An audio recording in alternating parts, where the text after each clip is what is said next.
well. What a move from the 48. Oh, look at this, and onto the straight they come.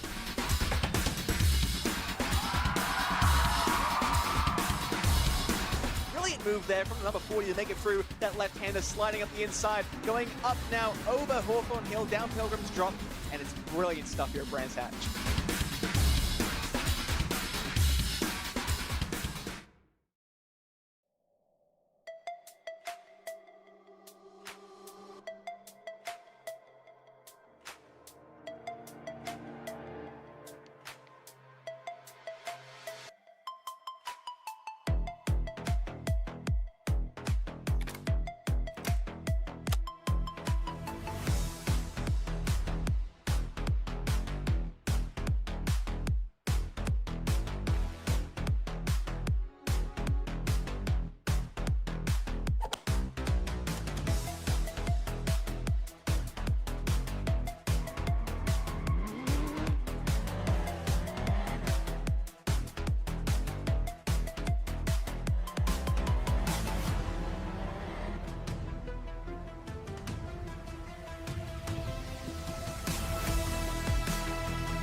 Hello, good evening and welcome ladies and gentlemen to the penultimate round of the Motorsport UK Esports 2026 Rookie Sportscar Cup as powered by the Sim Racing Collective, hosted on the premier sim racing platform available only on PC known as iRacing, and proudly brought to you in support with our official prize partners Phil and Simagic.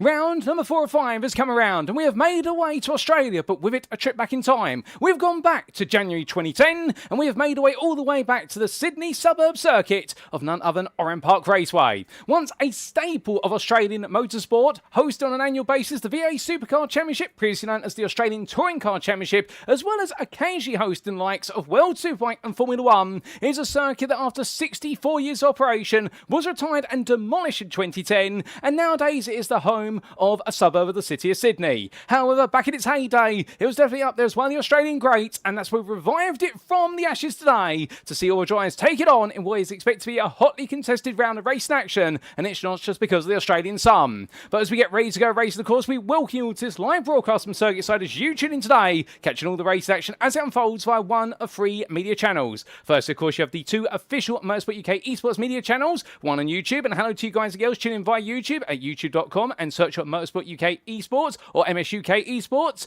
Alternatively, you do, of course, have our Twitch channel, which is available to you, and that's on twitch.tv/none other than Motorsport UK Esports. And hello to you guys and girls tuning in via Twitch. Or lastly, you do have the alternative YouTube broadcast available, and we know there's a couple of you there, and that's on youtube.com and search for TSRC or the Sim Racing Collective, the official supporting group which are powering the Rookie Sportscar Cup. As we make our way into this round, of course, as per usual, we open up with our support series as brought to you by the Sim Racing Collective, and it is none other than the Hot Hatch Trophy. Clio Cup racing at its finest, and as we get ready to go racing once again today, well, we can definitely expect things to be on the precipice of what could be greatness of some, or alternatively the demise of others, as only 2 rounds remaining. Every point is now proven absolutely precious. But as we come into another round of racing, in the content booth you have myself, my name is Paul Walsh, initiated, and I'll be your host and commentator this season. But alas, I digress, as we should focus more on our schedule for tonight's broadcast, and here it is on screen. As we can see, we're right in the throes of qualifying right now for the Hot Hatch Trophy, brought to you by TSRC, and then we'll go straight into their race, 30 minutes in duration at 7:10 UK time. Then we have a brief break, albeit not before we do have our interviews with our drivers from the TSRC Hot Hatch Trophy, and then after that break, we'll be back at 8 o'clock this evening for the qualifying session for our main event, the Rookie Sportscar Cup. Our MX-5 rookies making their way out onto the circuit once again, and we'll see them take on the circuit in 10 minutes of qualifying firstly, after which then they'll make their way to the grid for the first of 2 races, 2 two 20-minute races. The first one sees them grid up as they qualified. The second one, of course, the all-important top 8 inverted grid. And what's absolutely bumper-packed schedule. And after all that, we will again be getting interviews from our select drivers from the Rookie Sportscar Cup. So an action-packed schedule without a doubt. And just to remind you of the calendar, we've been to Snetterton, we've been to Rudskogen, and last time out, we were at the Motorsport Arena Oschersleben in Germany. And we've gone from two highly technical circuits in the form of Rudskogen and Oschersleben, now to a circuit which is definitely a mixture of all. And it's no particular aspect which our drivers we test on. They'll be tested on everything. And with limited straights as well, overtaking around here is definitely going to prove challenging. And of course, this sets us up very nicely for our season finale in a week's time, as we'll make our way back to the United Kingdom, but to the Premier Northwestern English Circuit. It will be Oran Park International without the Britain chicane.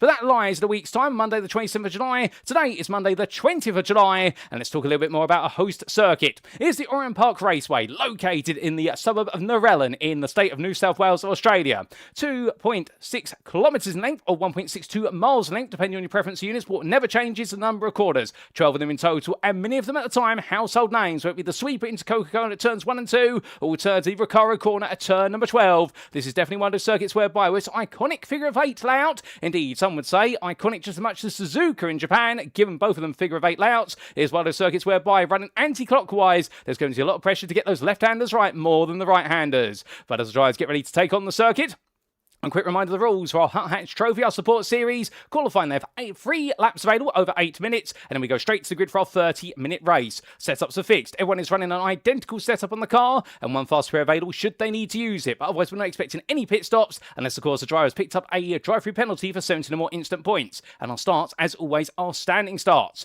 But without further ado, that brings us very nicely back to the most important recipe for what is a great evening, and that is some absolutely brilliant race action on circuit, albeit we're in the throes of qualifying right now, and we're into our final qualifying laps here for our drivers. And currently the fastest driver out there is none other than Adrian Borowski, looking very rapid indeed as he makes his way on through. And right now Ian Rankin making his way around there, as well as Tony Preston. And all the drivers absolutely out there right now going for gold, no doubt about it. But Adrian Borowski definitely looking to be a bit of a weapon here today ahead of Thomas Hill and Tom Davidson. But as we give you a little bit of a peek of our drivers making the way on around, well, that gives us now a bit of time to bring up the standings coming into this round. Indeed, we haven't forgotten about the fact we've got some championship standings to bring you. As we do look to the scenic view, this is how the standings stand after a grand total was been none other than what is the best part of 4 rounds of racing action. And as we can see, well, after 3 rounds of racing action, let me get myself correct there, Andrew Pike leads the way with 2 wins. And so far, the Sim Racing Collective Esports ride looking absolutely unstoppable and inflappable up front. Although qualifying last time out, he did not set a lap at Oschersleben and therefore had to make it count from the back of the field, to which he went from 16th to 5th.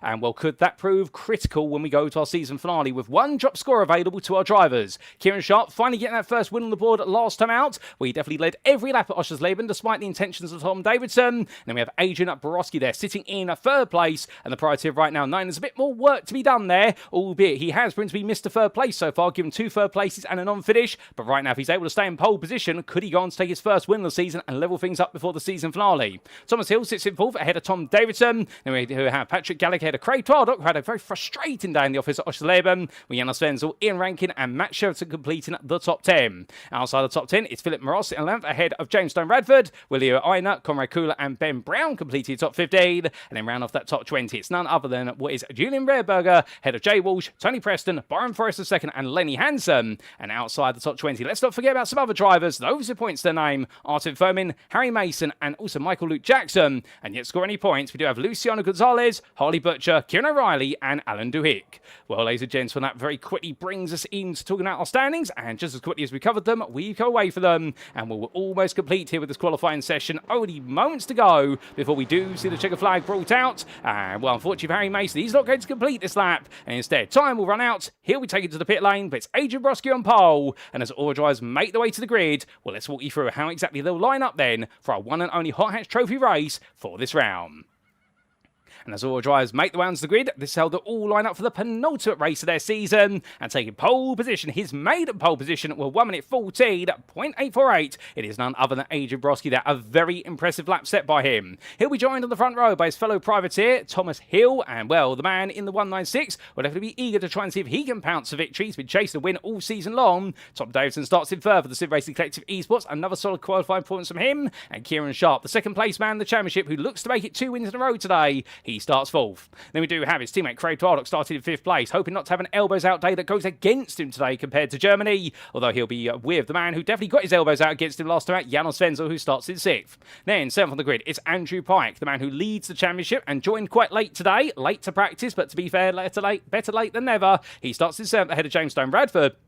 And it's Julian Rehberg ahead of Philip Moraz completing your top 10. Starting 11th is Patrick Gallick for Missed Apex Motorsport, and well, started directly behind his teammate who he missed on the grid last time out and gave him a shout out in his post-round interview. Good to see them both here today, and Ian Rankin starting in 12th place. Then 13th, it's going to be Jay Walsh ahead of Lenny Hansen for Wheelchair Racing. Next, the Dogs is Harry Mason ahead of Tony Preston, and Artem Fomin. If he does get to the grid, well, I do believe he will, no lap set, he starts in 17th last, but by no means least. Well, that's how our grid stands, ladies and gentlemen. 17 drivers have made the journey to Australia today. They're all absolutely itching and ready to go. We're almost ready to go as well. This is going to be a thriller for 30 minutes. And of course, this circuit stapled in the minds of anyone who's a big VA supercar fan, or indeed anyone who does love a short circuit that has a lot more compared to its mileage would suggest packed into its length. And we're waiting for the last couple of cars to get into position. In fact, they are. So here come the lights.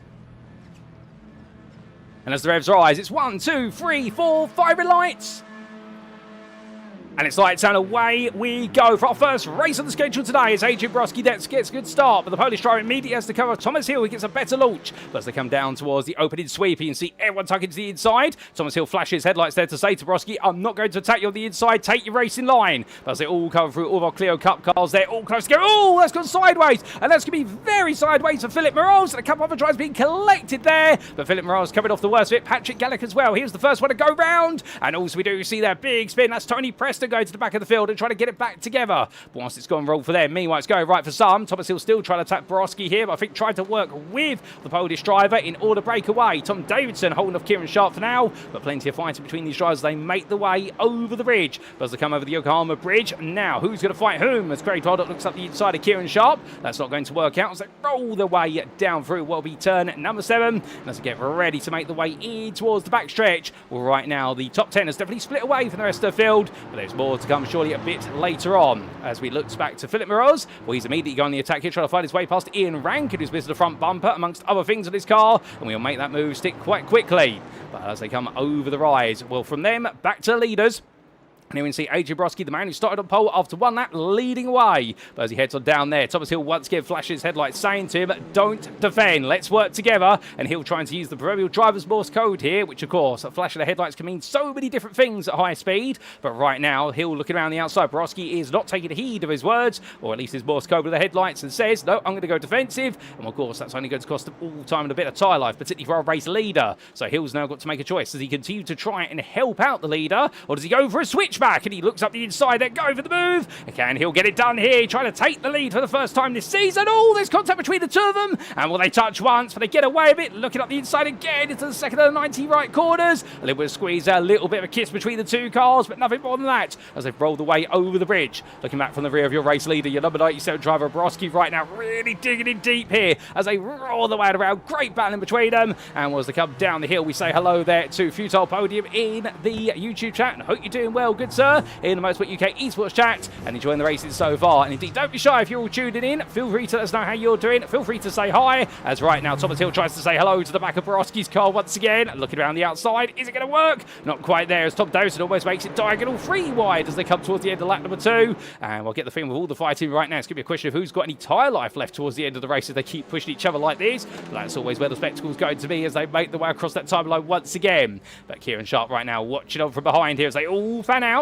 And right now, Davidson and Sharp, they know what's up, which is just simply stay on the racing line and keep an eye on what's going on between the top 2. Further back, Andrew Pike, the man who started in 7th place, he's exactly where he started the boat, and bringing with him James Stone Bradford as Julian Rehberger being gradually dropped as the Mr. Apex Motorsport driver misses his apex. But meanwhile, we almost missed this moment here as it's going to be Davidson having to go defensive versus Sharp, and up onto 2 wheels there, Hill for a brief moment. And so they'll come through in towards turn number 4. And right now, Thomas Hill really trying to push the door open. A little bit of contact there between him and Borowski. But right now, elbows between these two. Nothing less we'd expect as they make the way through through into the second half of the lap right now. Hill's still on the inside here. Has he got this move done? It looks like he will just about get it done. And a lovely move being made there by Thomas Hill. Into lead he goes. But Adrian Broski right now, look at his feet. Okay, the move's been made, but it's not over yet. There's still a long way to go. We're only 4 minutes into this race, if that. But right now, all the hot hatches absolutely push each other to the limit. As we can see a little bit further back there, Andrew Pike looking at Janos Wenzel. Craig Twardok looking to go side by side. Wenzel trying to go round the outside here on Twardok. Twardok in the Napa Racing livery machine. Indeed, many of these drivers here, huge fans of the British Touring Car Championship, which will see several of these liveries based, including Andrew Pike's Nescafe Blend 57 car, a tribute, of course, to the Williams Renault livery of the Super Touring era in 1999, and the infamous Jason Plato car. But as they make the way in towards turns 1 and 2 this time, there's no time for nostalgia right now. There's time for action on circuit instead. And Jonas Wenzel in the wheel, white car goes very sideways there, a bit too heavy on the brakes, and the rear of the car catches him out as he now loses the place he gained to Twardok. And you see the James Stone Radford trying to go around the outside. The Dog's driver, well, he's got a lot of bark, but has he got any bite with regards to this move? The answer is going to be, well, he's definitely biting into it right now. As they go too wide in towards turn number 4, can he get it done? Not quite there. There's going to be a bit of a lean from Wenzel to make sure Stone Radford has to go all the way around the outside. It's not going to work as they make the way over the bridge. And well, right now, Stone Radford's not taking no for an answer as he tries to go around the outside, but he understeers further wide, and that's going to cost him the opportunity. Julian Redberger now closes up. But whilst that's been happening, Craig Twardok has moved his way back ahead of Andrew Pike, and Janos Wenzel has now been forced down to 7th place. We're seeing the top 2 starting to bolt away a little bit as Tom Davison being pressured by Kieran Sharp. Now, I wouldn't be surprised if your number 23 driver's probably thinking, well, given the situation in the championship, that he needs to get past Davison. He can't afford to sit there, particularly if that gap now starts to open up to 1.5 seconds or so. As they almost brush the exit wall there. That exit will be in the denies, a detriment of many a drive over 64 years of history. And as they make the way down towards turn 1 right now, well, Kieran Sharp definitely staying glued to the back of his rival in front, but this is all part of positioning here. Remember, tyre life, it has been a big thing over the course of this season, these 30-minute races, big lockups in front. Oh, and that gets elbows out there. That stage left entry from Craig Twardok goes up the inside of Kieran Sharp, and making a move very quickly happen there as Andrew Pike looks for a move and Sharp as well. And as they say, kick a man when he's down. And right now, we're definitely pushing each other around here, but is this costing them all time? Well, Tom Davison will be grateful for that as he tries to pull away a little bit. But it's not just about the fight at the front, as we look a bit further back here to none other than Lenny Hansen, Julian Redberger and Jay Walsh. And Lenny Hansen has been very impressive, making his way all the way up to 9th place for a 14th place start. Yes, he's been aided somewhat, you could say, by the difficulties of others at the start of the race. But also, to be fair to number 69 driver, he's had to get on the hustle here to make his way to the top 10. And right now, could be, of course, a very nice haul of points. Let's wait and see if that's the way it goes. As Jay Walsh watches on behind. And right now, the number 16 driver here, staying as glued as firmly as he can to the back of Julian Redberger. And we're trying to look for a move in. But can it work out? The answer may be no at this point. And rolling his way between the apexes. Right now, the British driver definitely trying to get his head down and move it on. But as they move on and continue to make the way further and further into this race, very shortly we are going to get a replay of what exactly happened at the start, because it went wrong for Patrick Gallick and also for Tony Preston and Philip Moroz. 3 drivers who really got caught out to the start. Also Artem Fomin having difficulty, but here comes Kieran Sharp looking at the inside of Craig Twardok. Twardok goes to the grass, he's going to go deep into the gravel trap, and well, it is a biff to the barrier there for Twardok, and that's going to send him all the way down the order. Twardok just coming in a little bit too hot there, and Will being goaded into a mistake, being psyched out into 1 as me. Well, that's a big move up the inside for Janos Wenzel and Andrew Pike. And Pike's not going to be too happy about that one. Janos Wenzel going for it, but I think he'll feel as though there wasn't the space to do so. Jay Walsh, meanwhile, absolutely chucking up the inside there versus Julian Redberger and makes the move stick in the all yellow and black Clio Cup car. Well, literally, I say it's a Clio Cup car because that's what it says on the side of it. Well, as he makes his way out to turn number 4, well, Jay Walsh definitely making himself known right now. I can promise you he's not part of the family that I'm part of, even though we share the same surname. But good to see the Walsh man doing a very good job out there. As he roars his way on around, well, meanwhile, come back to Thomas Hill and Adrian Broski, your leaders. And right now, they're running quite patiently out there and coming towards the end of the opening third of this race. And right now, hoping that they can continue just to extract a bit of a lead, as we are seeing a couple of small lockups there on the front right for Adrian Broski. And those lockups, of course, will excite tyre temperature and just go into a little bit more brake wear and tyre wear with it. But as they wear the way off into the distance, we make our way all the way back to the start. And how exactly did the race begin?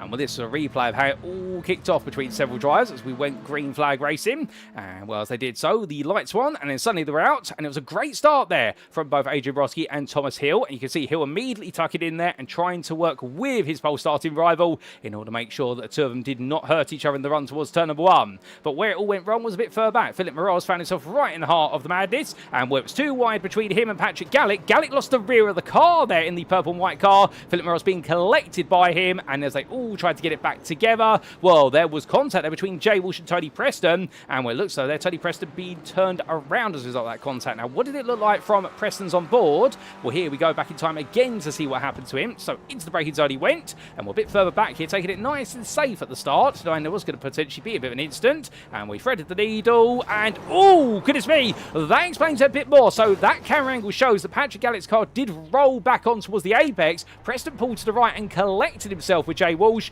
and in the end, well, it was Tony Preston who found himself between a rock and a hard place, like a Dodgem car in a way, being knocked about there. Definitely not the way he wanted it to go. But whilst it did go a bit wrong for him, unfortunately, we did have this for Artem Fomin on lap number 3.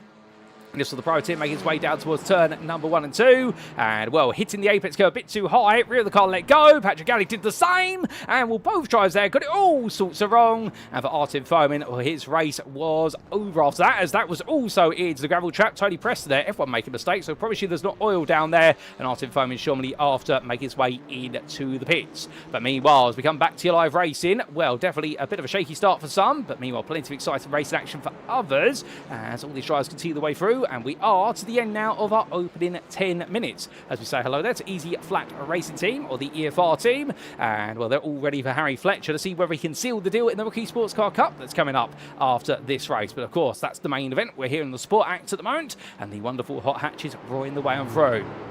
And as Thomas Hill continues to try and hold on at the moment, well, meanwhile, a bit further back, Janos Wenzel still trying to attack Andrew Pike. And, of course, these two have already had a bit of a conversation on the road, with Janos Wenzel trying that cheeky move up the inside in towards turn number 3. Didn't work out. And if I don't think Pike was too impressed by the fact that the elbows got out between the two very quickly. But right now, the German driver definitely thinking about an opportunity here as they run as wide as possible out of that final corner. So to the point that the automated sensors that are in the pit lane entry, they sometimes think the drivers actually come into the pit lane, but not quite so. They're just using all the road. So that's why every so often you will see in the time down left-hand side, it'll say a driver's come into the pits when they actually haven't for a brief moment.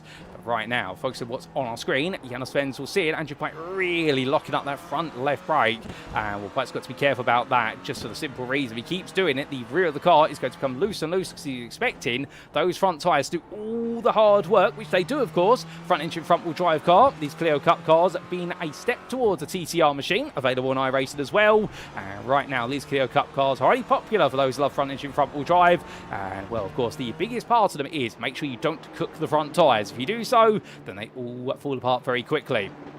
Adrian Broski, meanwhile, after being passed by Thomas Hill, he now finds himself under attack from Tom Davidson. So the man who started the pole definitely finding himself going for his best qualifying performance of the season. But can he hold on here for his best finishing position of the season? His best so far has been 2 third places and a non-finish. So therefore, understandably, he wants a second or a first. He won't accept any less. If he does finish third, then it is going to pretty much confirm him as Mr. Third Place. Albeit as he comes out to the final quarter this time, whether he wants that nickname or not, we're not going to hopefully staple it to him as he roars his way onwards a little bit longer. As Kieran Sharp stays behind there, catching back up to Davidson. A 1.7 gap now, merging to Andrew Pike behind. There it is. And then Janos Wenzel a bit further back. But whilst the battling at the front starts to calm down, meanwhile, we come back to the battle for 10th place. Julian Rehrberger versus Jay Walsh. And right now, the Mr. Apex Motorsport driver trying to make a move here, Stick. Albeit Jay Walsh as well, really going through the field. Bit of a question mark, of course, with what happened at turn 1. I think both drivers have now put that behind themselves. Indeed, you can't really think about the past. You've got to focus on the present. As we do see Rehrberger getting a better run coming out of turn number 2. And out to Coca-Cola now. Will it be fizz and pop for him? The answer is going to be no, not quite. As much he goes to the switchback, he just goes a little bit too late on the brakes down. Unfortunately, locks up the front right and has to release the brake and calm the car down before he's able to get a move done. But behind, here's Harry Mason, as the Dogs Trust driver makes his way over the Okoma Bridge as he comes all the way around the back section of the moment. Well, trying to get a bit closer here, but this onboard really gives you an idea of the kind of circuit they're dealing with. And you'll notice the fact that in these Clio Cup cars, it is a relatively wide circuit. How the amount of racing room you really have on this circuit is quite limited. There's only one racing line, as you'd expect of any other circuit, and to go off that racing line is to put yourself at a severe disadvantage for where you position yourself into a corner, particularly Recaro corner at turn number 12. So he makes his way on around. Well, right now you can see that Harry Mason definitely just getting his head down in trying to catch up, and perhaps hoping that he sees Rehrberger attack Walsh a little bit sooner rather than later, as he will be bringing Philip Morose to the party. Now, we have lost Artem Fomin from this race, sadly, but otherwise we have got all of our other starters, albeit Patrick Gallick right now making his way onwards to the Mr. Apex Motorsport machine, and the Austrian driver still shouldering the damage, or sporting the damage of the start of the race, albeit carrying on as best he can. Tony Preston a bit further back in 15th, and And then we do have Ian Rankin, the last year runners right now, and he really was the biggest loser of everything that happened. And we'll definitely get his head down as best he can for the remaining distance. But meanwhile, 2 wide coming over the bridge, and that's Craig Tardot trying to take a place back off of Stone Radford, and does so quite straightforward so, because he makes his way through turn 5 in towards 6. Now the 200 driver there, finding that Stone Radford not really able to offer too much of a fight. And I wonder if Stone Radford had understeered wide there. Well, let's take a quick look back and find out. So this was making the way out of turn at number 4, and Stone Radford just in the end, I think he might have hit the limiter coming out the corner because he's misshifted there. He's picked up no speed coming out onto the bridge, and Twadok getting that move done very quickly as we return to your live racing. As we do come back, we look to your leaders then. They go on to their 12th tour of the circuit. Quick laps here, as we see Shroom1 in the Sim Racing Collective YouTube chat, cheering on Tom Davidson. And indeed, I know the Sim Racing Collective community have a few favourite drivers out there. A lot of these drivers have raced each other for years at this point, all coming together. And indeed, a lot of these Clio Cup drivers, they know each other over years of racing, not just in Clio Cups, but in a multitude of disciplines. And right now, Thomas Hill just trying to hold on. But of course, he finds himself in the unenviable position that Adrian Borowski did earlier on, which is, you're the leader, you've got no slipstream to work with, you've got to do this all on your own pace, and Adrian Borowski has been biding his time as they make the way through the bridge, and well, coming down into the second section of the lap now, getting ready for the S's, and as they get ready for that corner, well, right now, what's going to be the game plan for Hill? Does he continue to lead this race, or does he let track position go for the thought of putting the pressure onto somebody else? But the problem with that is, of course, in theory, what it requires you to do is stay close to the guy in front and make sure you attack them in the final couple of laps. But of course, when we get towards the end of the race, that's when cars suddenly become a lot wider than they look. As meanwhile, we can see there, Borowski getting very late on the brakes, and right now, absolutely pushing hard against Hill. I think trying to help out a little bit as well by bumping him along through the corners, but understandably, Thomas Hill doesn't need the help through the corners. He wants the help on the straights if he's going to be bump drafted. But getting ready now for the next corner here. We can see a little bit of fan out there from Tom Davidson behind, and we say hello there to Samantha McMahon, who cheers on Thomas Hill, and I do believe that's McMahon there. I'm thinking back to what would be none other than the World Wrestling Entertainment, or the WWE days there. I want to see that surname, so I apologise if I completely butchered that for you, Samantha. As I try to make the way through, good to see. We've got a few fans there for our different Clio Cup drivers tuning in, and as they make the way on through onto what is this halfway point to the race, well, Sonny 1 second back, there's Andrew Pike looking to give chase, and Janos Wenzel with him. But I think Wenzel right now has decided, you know what, it's better to work together. We'll go on the fight right towards the end, and suddenly we've got a top 6 coming together. Well, that has really been one of the stories of our races this season, which is this field splits apart, only to get in there and get much closer to each other towards the end of the race, and then you get plenty of elbows out racing. Perhaps Stetson was a bit of an outlier, with Andrew Pike really running away after what was Sharp and Hill's instant coming out of the Wilson hairpin early on the race. But here right now, much as Leben, we did see, of course, what was Davidson and Sharp run away at the front, and Warpridge Kogan, we saw a top 4 battle for the win here today. We could be with the exciting prospect of a top 6 all fighting for that win right at the end. But whilst they're fighting, meanwhile, Jay Walsh, he's picked up a yellow flag, so that's a slowdown penalty he's having to serve a track limit, and just in front is Letty Hansen, the wheelchair racing driver, still trying to hold on here, and as Walsh burns the slowdown penalty coming out of Recaro corner, we have a 6-way fight for the win. We've also got here a 6-way fight for 9th place, as Walsh and Rareberger right now side by side. Walsh in the yellow machine, Rareberger in the green and white machine on his inside in towards the sweeper, and as we get ready to go through that and in towards Coca-Cola Bend right now, very sideways car there, that's going to come very loose of Julian Rareberger. Does he get it stopped? He does, but it stops in the middle of the road, and unfortunately for him, let's get a clip by Jay Walsh, but Walsh able to survive it. Philip Moros manages to capitalise on all the chaos that unfolds, and well, in the end, a lovely move there from the Russian driver, but it's not over the edge. Jay Walsh, oh, and there's contact between him and Harry Mason. Mason's been entirely turned around, and well, to get a replay of that when we can, the Dogs driver just being sent in the wrong direction, not the way we wanted it to go whatsoever. And what exactly happened there between them all? Well, here's a quick replay to explain, ladies and gentlemen. It was getting very exciting, and then it suddenly just burst onto our screens, and Julian Rareberger on the inside lost the rear of the car through the sweeper, and as he made his way back on, you see that Harry Mason giving Walsh a bit of a good thump on the back bumper, and then what happened through the next couple of quarters? Well, Mason looked to a run here coming up towards turn number 3, looked to the inside versus Walsh, went all in on the brakes, and as he did so, came in way too hot on the brakes there, and as Walsh went to turn in, unfortunately, he turned in, and understandably, I think he thought that he was going to see Mason make the corner, but he didn't, and in the end, the two came together, and Mason being turned across the front bumper of his rival, but no malice meant there, and something tells me that will probably be treated as a racing incident given the body language of Mason's car under braking. But meanwhile, as Walsh defends versus Julian Rareberger, well, will they be trying to catch back up to Philip Moros, who is now 4 seconds away? Such is how quick the gaps have opened because of the fighting.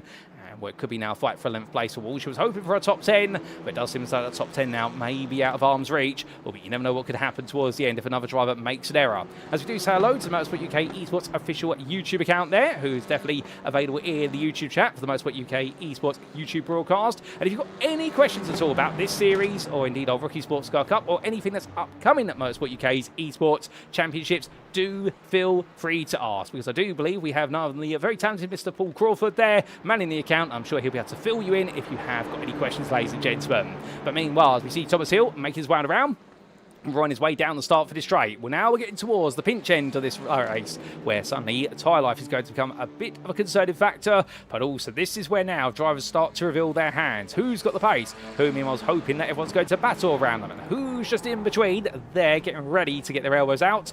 That's what we'll see as they all come through turn number 2. We're at the very back of the lead in what would be there. I'm trying to remember what it would be beyond a quintuplet. I think it's a septuplet, unless I'm mistaken. And right now, as Yado Svensson comes on through, well, he's hoping he can perhaps jump his way up the order, get onto that podium if he can. However, hopes and dreams are very different from realities, and that's what he's got to try and find. He's got to find a way to make it reality if he can.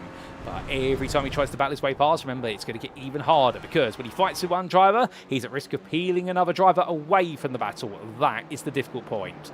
But as the German driver continues to follow back at the front, Hill right now really doing a masterful job here of trying to lead the ball through, like the Pied Piper in a way. But the Briton right now definitely does not want to be led astray from his target, which is to take that win, and it would be his first win of the season if he can make it happen. He's been on the podium, but he's yet to be a winner. And the 196 driver is very eager to make that happen. Adrian Broski as well. Should he take the win, the Polishman would get himself right back in contention of the championship with a round to go.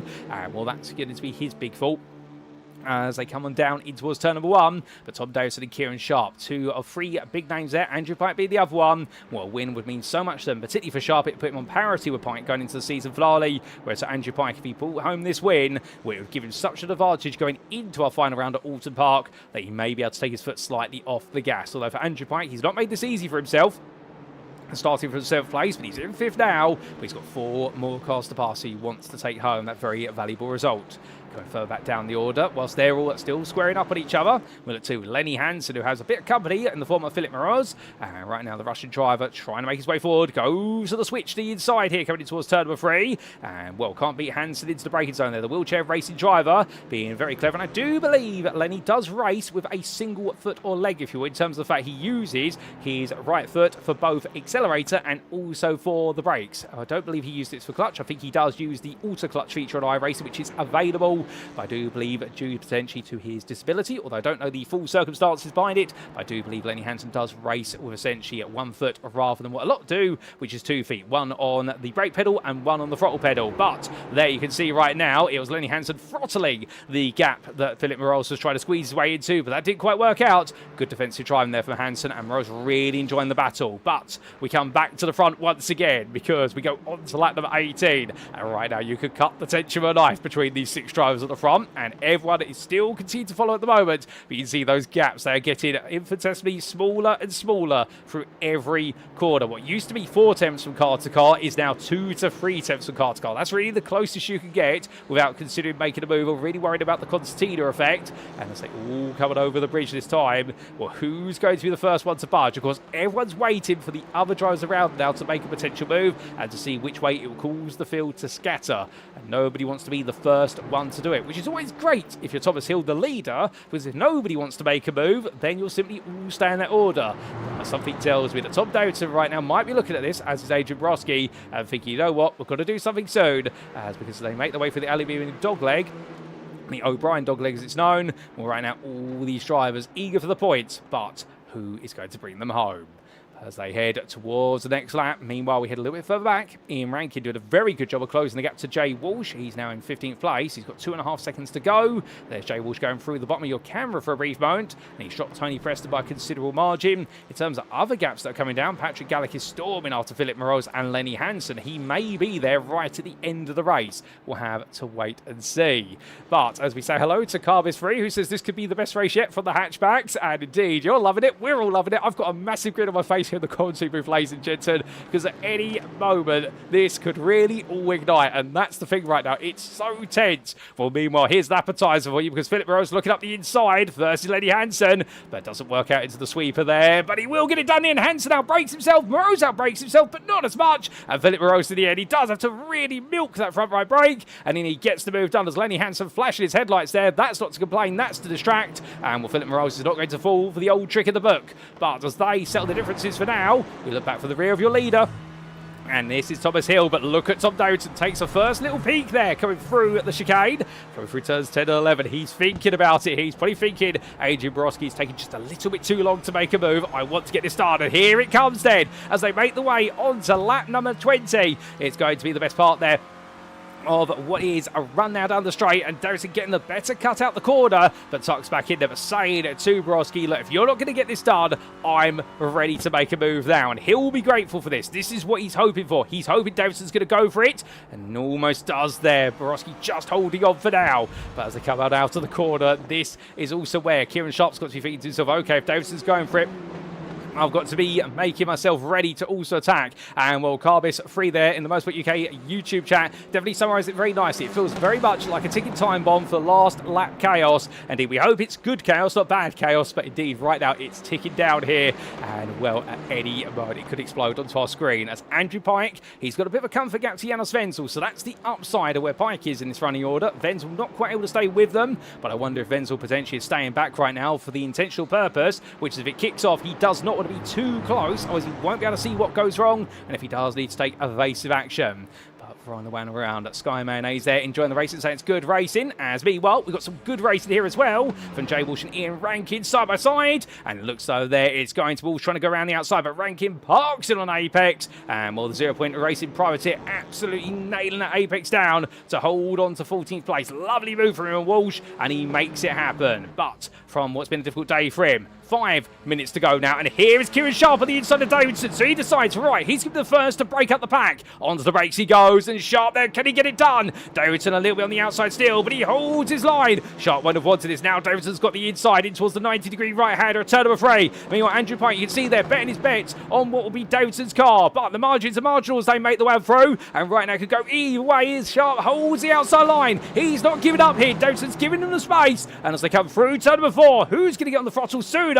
They're both about the same here as they make their way to the Yokohama Bridge. It's going to be a distance between them and the top 2 now. They're still fighting side by side. A huge slide there from Kieran Sharp, and that's going to be Andrew Pike on his inside now as they come down through turn number 6, and Pike may have this, but Sharp's got to go defensively. Remember, he needs to beat Pike in order to really keep this championship going in his way, but as they make the way over the rise of turn number 9, well, right now Andrew Pike there settles back in immediately. He can see what's going on. He can see the places in front are getting away, and Pike won't want that, but Kieran Sharp right now, he may have to go to plan B, and that is be as annoying as possible as Pike, as be on Janos Wenzel.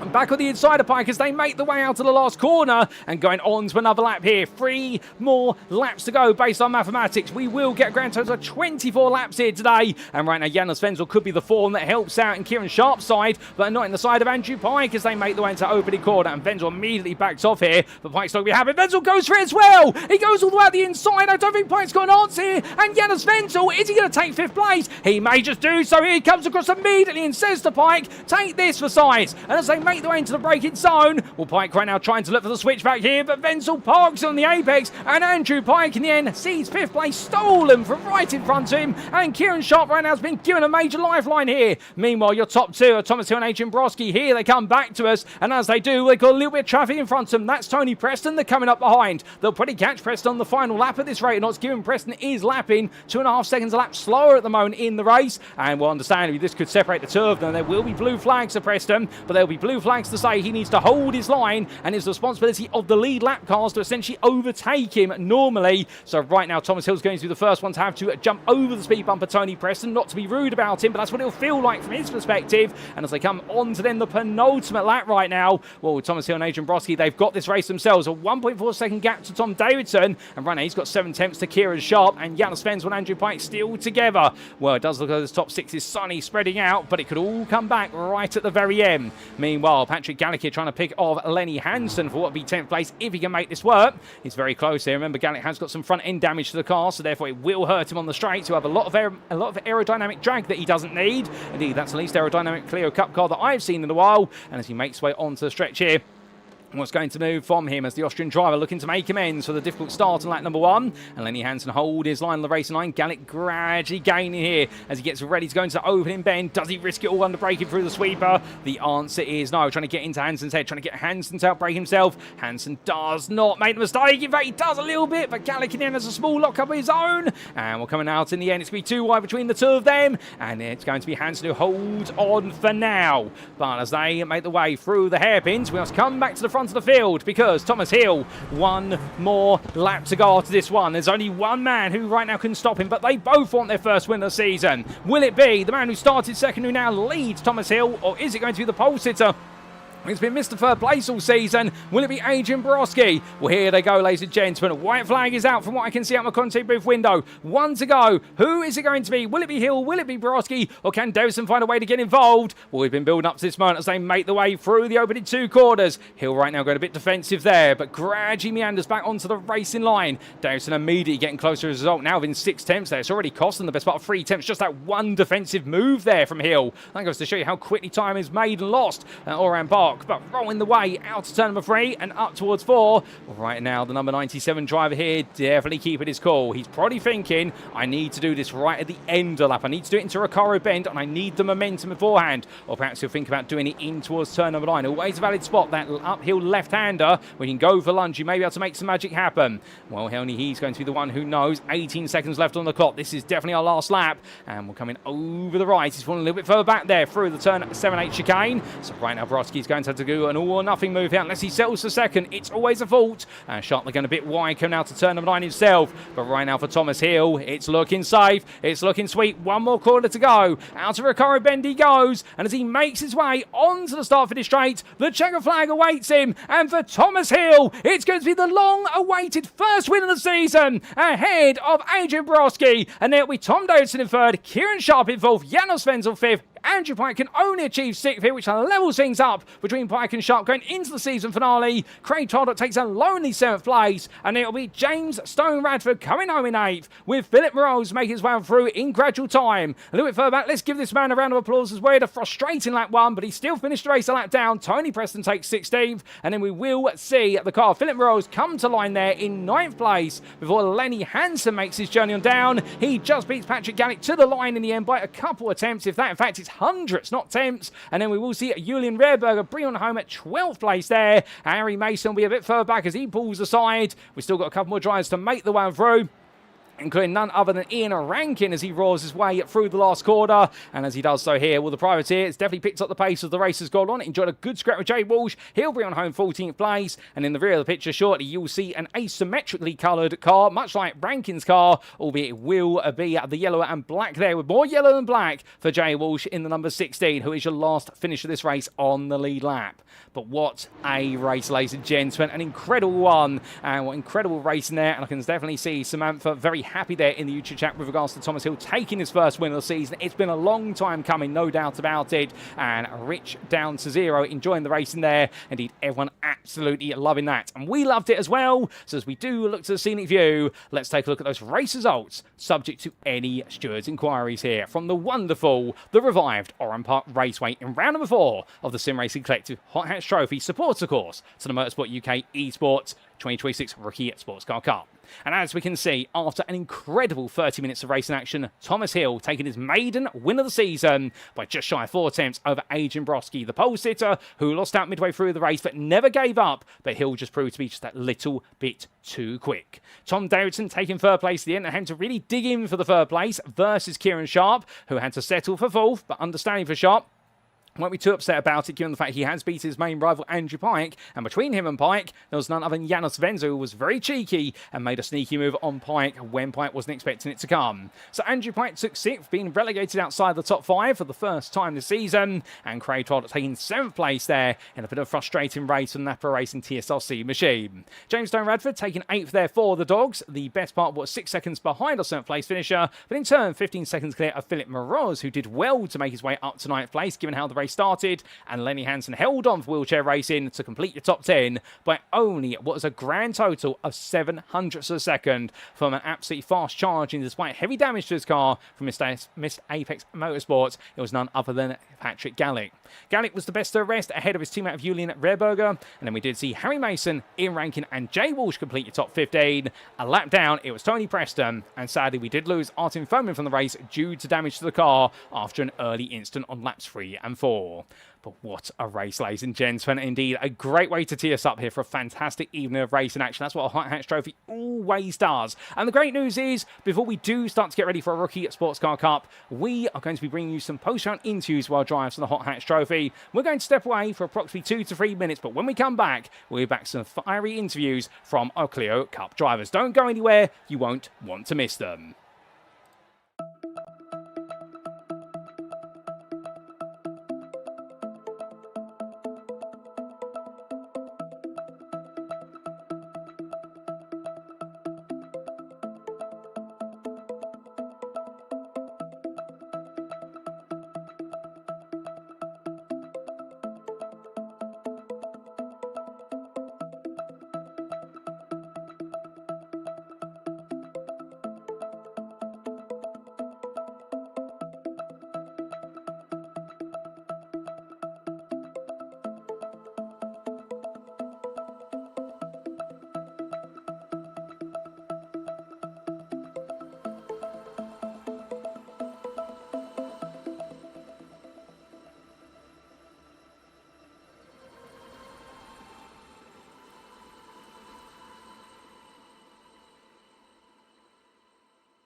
Well, ladies and gentlemen, that was an absolutely incredible race. And as we come back, let's kick off those post-race interviews. Starts, of course, with none other than our winner from today, because joining me now in the interview room is none other than Thomas Hill. Thomas, good evening to you. What a race. And at long last, that first win on the board, you must be absolutely chuffed. Yeah, I mean, I'm sort of lost for words, to be honest. It's been coming for a while. With 2 rounds to go, it's very happy to get that first. Oh, indeed. Better late than never, as they say. And, of course, you've been in these positions before. You've been close. Snetterton really being a good example of it. But here today, a very strong qualifying lap to start you off. 2nd place in qualifying. Yeah, I mean, I wasn't expecting to be anywhere near the front row, considering how much testing I've done for this race. But, yeah, I was very happy with that lap. And to get on the front row to get a bit of an advantage from the far behind was very good. Now, talking at the start of the race, we did see you be quite what was passive at the start, shall we say, constantly flashing your headlights to Adrian Borowski and taking the race line. Were you trying to tell him, I need you to go race normally, I don't want you defending? Yeah, I mean, I was happy to push him and fight towards the end to get away from the pack behind. As you saw, there was a massive train for the lead, but, you know, some people don't want to push, it's fine. We'll have the race and the battle. As you saw, it was very good and clean. Oh, without a doubt. Now, of course, 6 cars all together, and we saw you at first take quite easy, but at what point did you say to yourself, right, I need to go for a lead now, I need to control this pack? I mean, once Adrian started defending, it was quite clear that the pack behind me was going to catch, and to get put into that and then fighting that would make Adrian just probably drive away from us all. So I knew I needed to go in and just get my head down and just drive it. Well, you definitely got your head down, taking the lead with quite a daring move, albeit plenty of side-by-side action. And then being the leader, it looked as though you were completely unfazed, no matter how close Adrian got to you. Yeah, I mean, I used to race in real life in karts, so it's not an unknown thing for me really. But yeah, to keep my head calm was definitely a big thing for me, to make sure no mistakes happened and keep that lead. Now, in the end, flawless all the way, and will come the finish line, taking that victory by just about 4 attempts. Your first win's finally on the board, so what does it now mean going into the season finale? Can you end it on a win as well? Well, hopefully we can. I mean, it's a British track, so I'm a bit more used to them ones. So we'll see what we can do. Oh, fantastic. We definitely look forward to seeing what you can do in our season finale. And in terms of where you sit in the championship at the moment, of course, chasing a top 5 finish, if not a top 3, do you feel as though the championship has gone the way you've wanted it to so far, or is it a one last gasp at the end? I mean, it's been a little bit of a struggle. Snetterton was good. The other rounds were a bit poor from me. The last round I got a penalty, so that dropped me down a little bit. It's a little bit of an unfortunate incident between me and Craig. But, you know, to get the points from this round, keep closing that gap and we'll see what ends up as after the finale. Oh, fantastic. And well, I think you've got the right attitude, to be fair. Just see what we can do come the finale. But Thomas, as we get ready to let you go, is there anyone you'd like to give a shout out or a thank you to on the broadcast? I'd like to thank my family, my girlfriend, my old Zip team manager for karting, and a massive thank you for 0 Point for all the constant support on the sim. Oh, brilliant. Well, Thomas, it's been absolutely superb to see you finally take that maiden win you've been chasing for so long this season. We look forward to seeing whether you can do it again at Oran Park. But until then, congratulations and have a fantastic rest of your evening. You deserve it. Thank you. See you there. So here and there, ladies and gentlemen, from a very happy Thomas Hill, who absolutely loved that racing, no doubt about it. Battles back and forth rampant throughout the field, but in the end, absolutely ice cold in terms of how he approached it, and saying there straight away he wanted to work with Adrian Borowski, but when the pole sitter chose not to work with him, he decided, right, gloves are coming off, I need to make this move happen. And it quite early on the races, we did see there in the replay footage, really being quite firm with the move. And after that, just not feeling the pressure and drawing upon his experience of his karting background to know when you've got a whole pack behind you like this, you've got to keep cool. Get them to fight each other, get them to do the hard work. And you've just got to make sure you're still leading. And by doing so, taking that first win. A win that he's been looking for. He's now got it. And he's looking forward to Oran Park to see if he can make it 2 from 2 and end the season on a high. And we wish him all the best luck in his preparations for Oran Park. But ladies and gentlemen, our interviews do not stop there, because we've got at least one more interview to bring you this evening from our Hot Hatch Trophy before we do make our way onwards to the Rookie Sportscar Cup. And well, we're now going to be coming to this man. He is none other than Patrick Alec, and well, he has coined this as a bit of an interview of shame, if you will, given what happened at the start. But to be fair, let's see if we can cheer him up a little bit with an interview as he now joins me in the interview room. Patrick, good evening to you, and I know you've coined this a little bit of an into your shame, but to be fair, let's try and also make some positivity come into it. 11th place start, 11th place finish, but not the way you expected it to go today.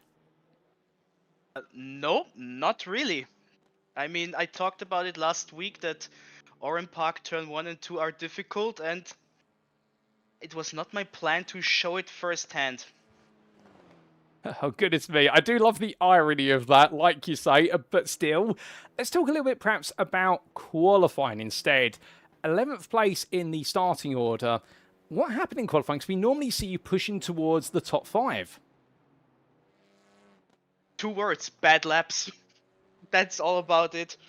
Laps weren't good, and yeah, it was not the day, simply put. Oh, that's absolutely fair. Now, of course, it did go a bit wrong in towards turn number 1, and we're not going to dwell on that too much longer. So, talking out the rest of the race, we saw you driving out there, minus a front bumper and a few other essential pieces on the car. I mean, were you just lacking top-end speed, or did it make cornering a lot more difficult? Oh, good to know. The car felt actually somewhat fine. I knew I had damage, but I was like driving after that incident, and car feels okay-ish. Okay, no pit stop. Good to know that I lost quite a bit of pieces up front.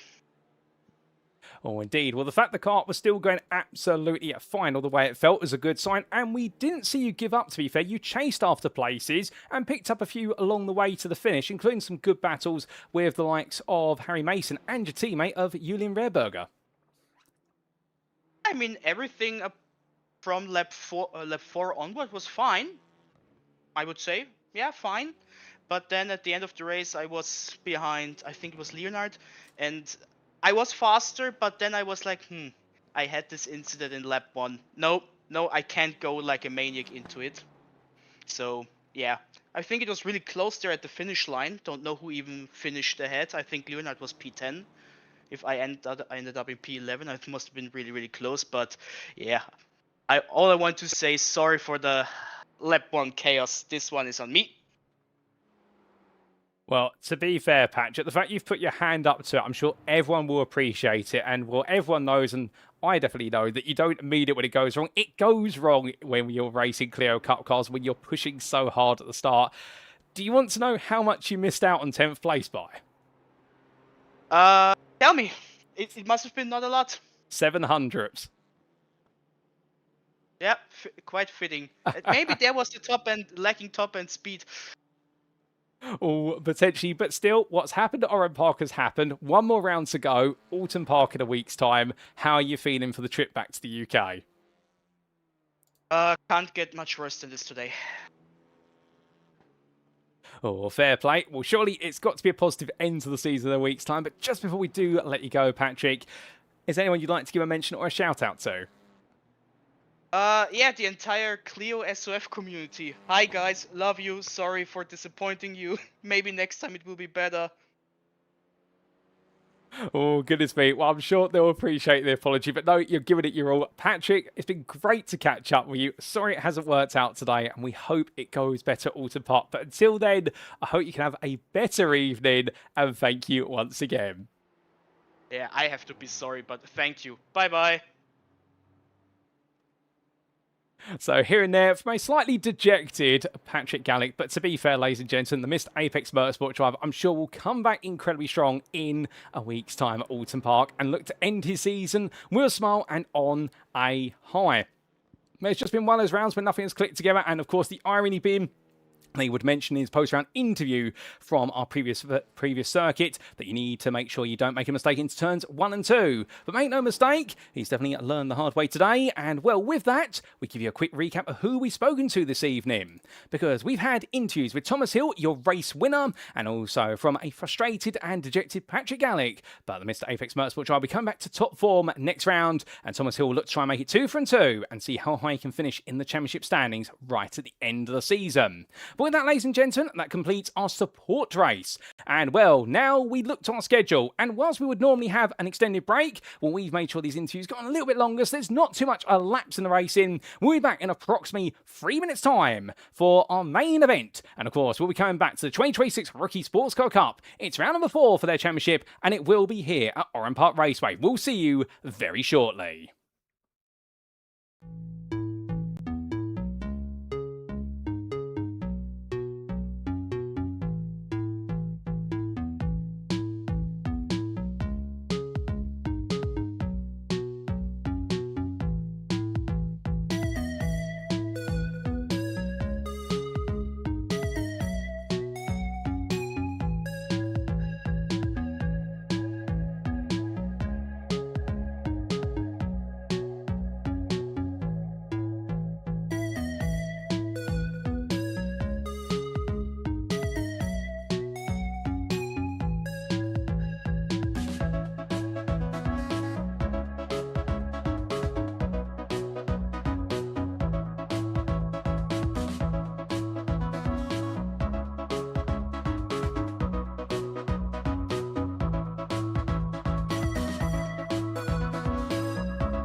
And we are back, ladies and gentlemen, as quick as that. No more than 3 minutes, and we are now back for our main event. It is time for the penultimate round of the Motorsport UK Esports 2026 Rookie Sportscar Cup. Of course, powered by the Sim Racing Collective and supported by the official prize partners of Simagic and Phil. 2 20-minute races here at the Oran Park Raceway. And if the racing from our Clio Cup cars in the support series has been any indicator, we should expect this to be a fiery encounter. But there's one big question. Can Harry Fletcher seal the deal with a round to spare? We'll tell you a little about the permutations and all that very shortly. But as we make our way into their 4th round of the season, let's just give you a quick reminder of what exactly they are competing for when it comes to the prizes. Because, of course, our official prize partners have put together a brilliant array of prizes for our drivers to compete for. And we begin, of course, with the winner's prize. And it is a combination of the Simagic Zeus Sport Wheel, including a Magic Dash, plus a pair of field gloves. Now, the gloves are available for all of our prizes, and now some of the very best gloves available in the sim racing sphere, made from materials which are absolutely comfortable to your hands, but also made for long use. So if you're in an endurance race on the simulator or a sprint race, no matter how much you sweat, you'll be getting the most out of the gloves every step of the way, and it really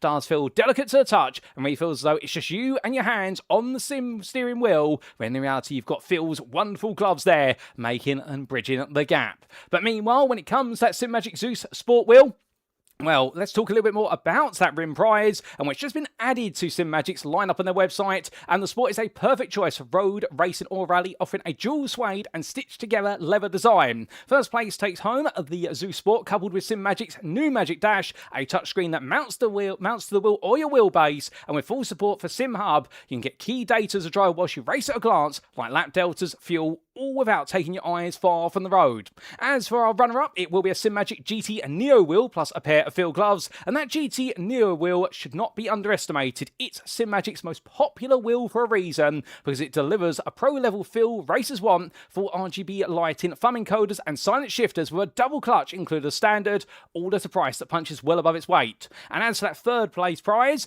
well, the gloves are there once again from Phil, but we do have the Simagic P700 pedals, which I know Jaden Innes is very eager to try and get his hands on, but the problem is he's second in the championship. More on that very shortly. And well, don't overlook these pedals, because they give you pro-level adjustability, where 150kg load cell brake included as standard, and have easy expandability via Simagic's best-selling haptic reactors, a great feeling for ABS or traction control. These pedals offer fine-tuning you'd expect from rigs costing far much more. But it's not just about our top 3 finishers of the course, because if a driver competes in all 5 rounds of the championship, they are automatically entered into a random raffle draw for what will be a pair of field gloves, and that way it's worth staying around for every round, even if you're not in the top 3 of the championship. And a great set of prizes on offer here for our official prize partners. A huge thank you to them, Simagic and Phil. But ladies and gentlemen, let's give you a quick reminder of the rules before we make our way back to what's qualifying now. And as the drivers get underway, they're 3 laps over 10 minutes. We have 2 20-minute races. The first one, they line up as they qualify. The second one, they line up as they finish with race number 1, but we invert the top 8, which means the winner of race number 1 starts in 8th for race number 2.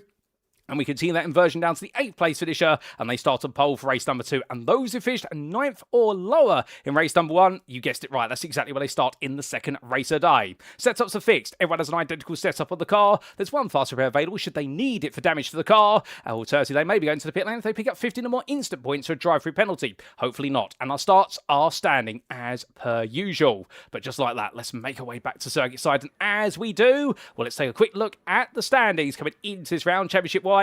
And as we can see, it is Harry Fletcher who leads the way on 247 points for EFR with Rotor Racing, and it's 186 to Jaden Innes behind. And the short summary is, because there are no drop scores in this championship, Harry Fletcher needs to be leading by a minimum of 92 points come the end of this round, presuming that Ben Sieber, the man in 3rd, does not take both wins. Remember, Ben Sieber has managed to take a win. He took the win in race number 2. That absolutely exceptionally crazy start to the race at Oschersleben.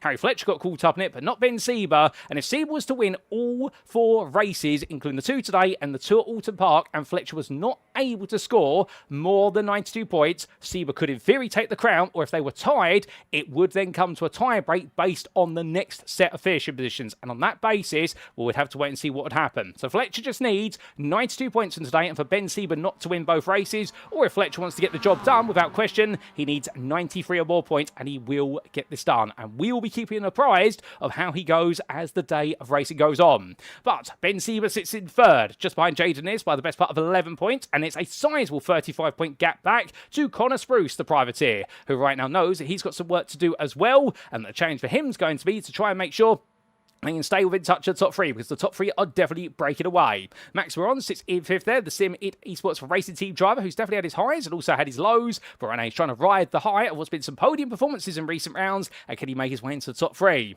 Gabriel Dutra, always keep your eyes out for the Brazilian driver at 116 points, 4 ahead of Finley Secker. And then we do have James Rogers ahead of Mark Martin and Kira Boylan.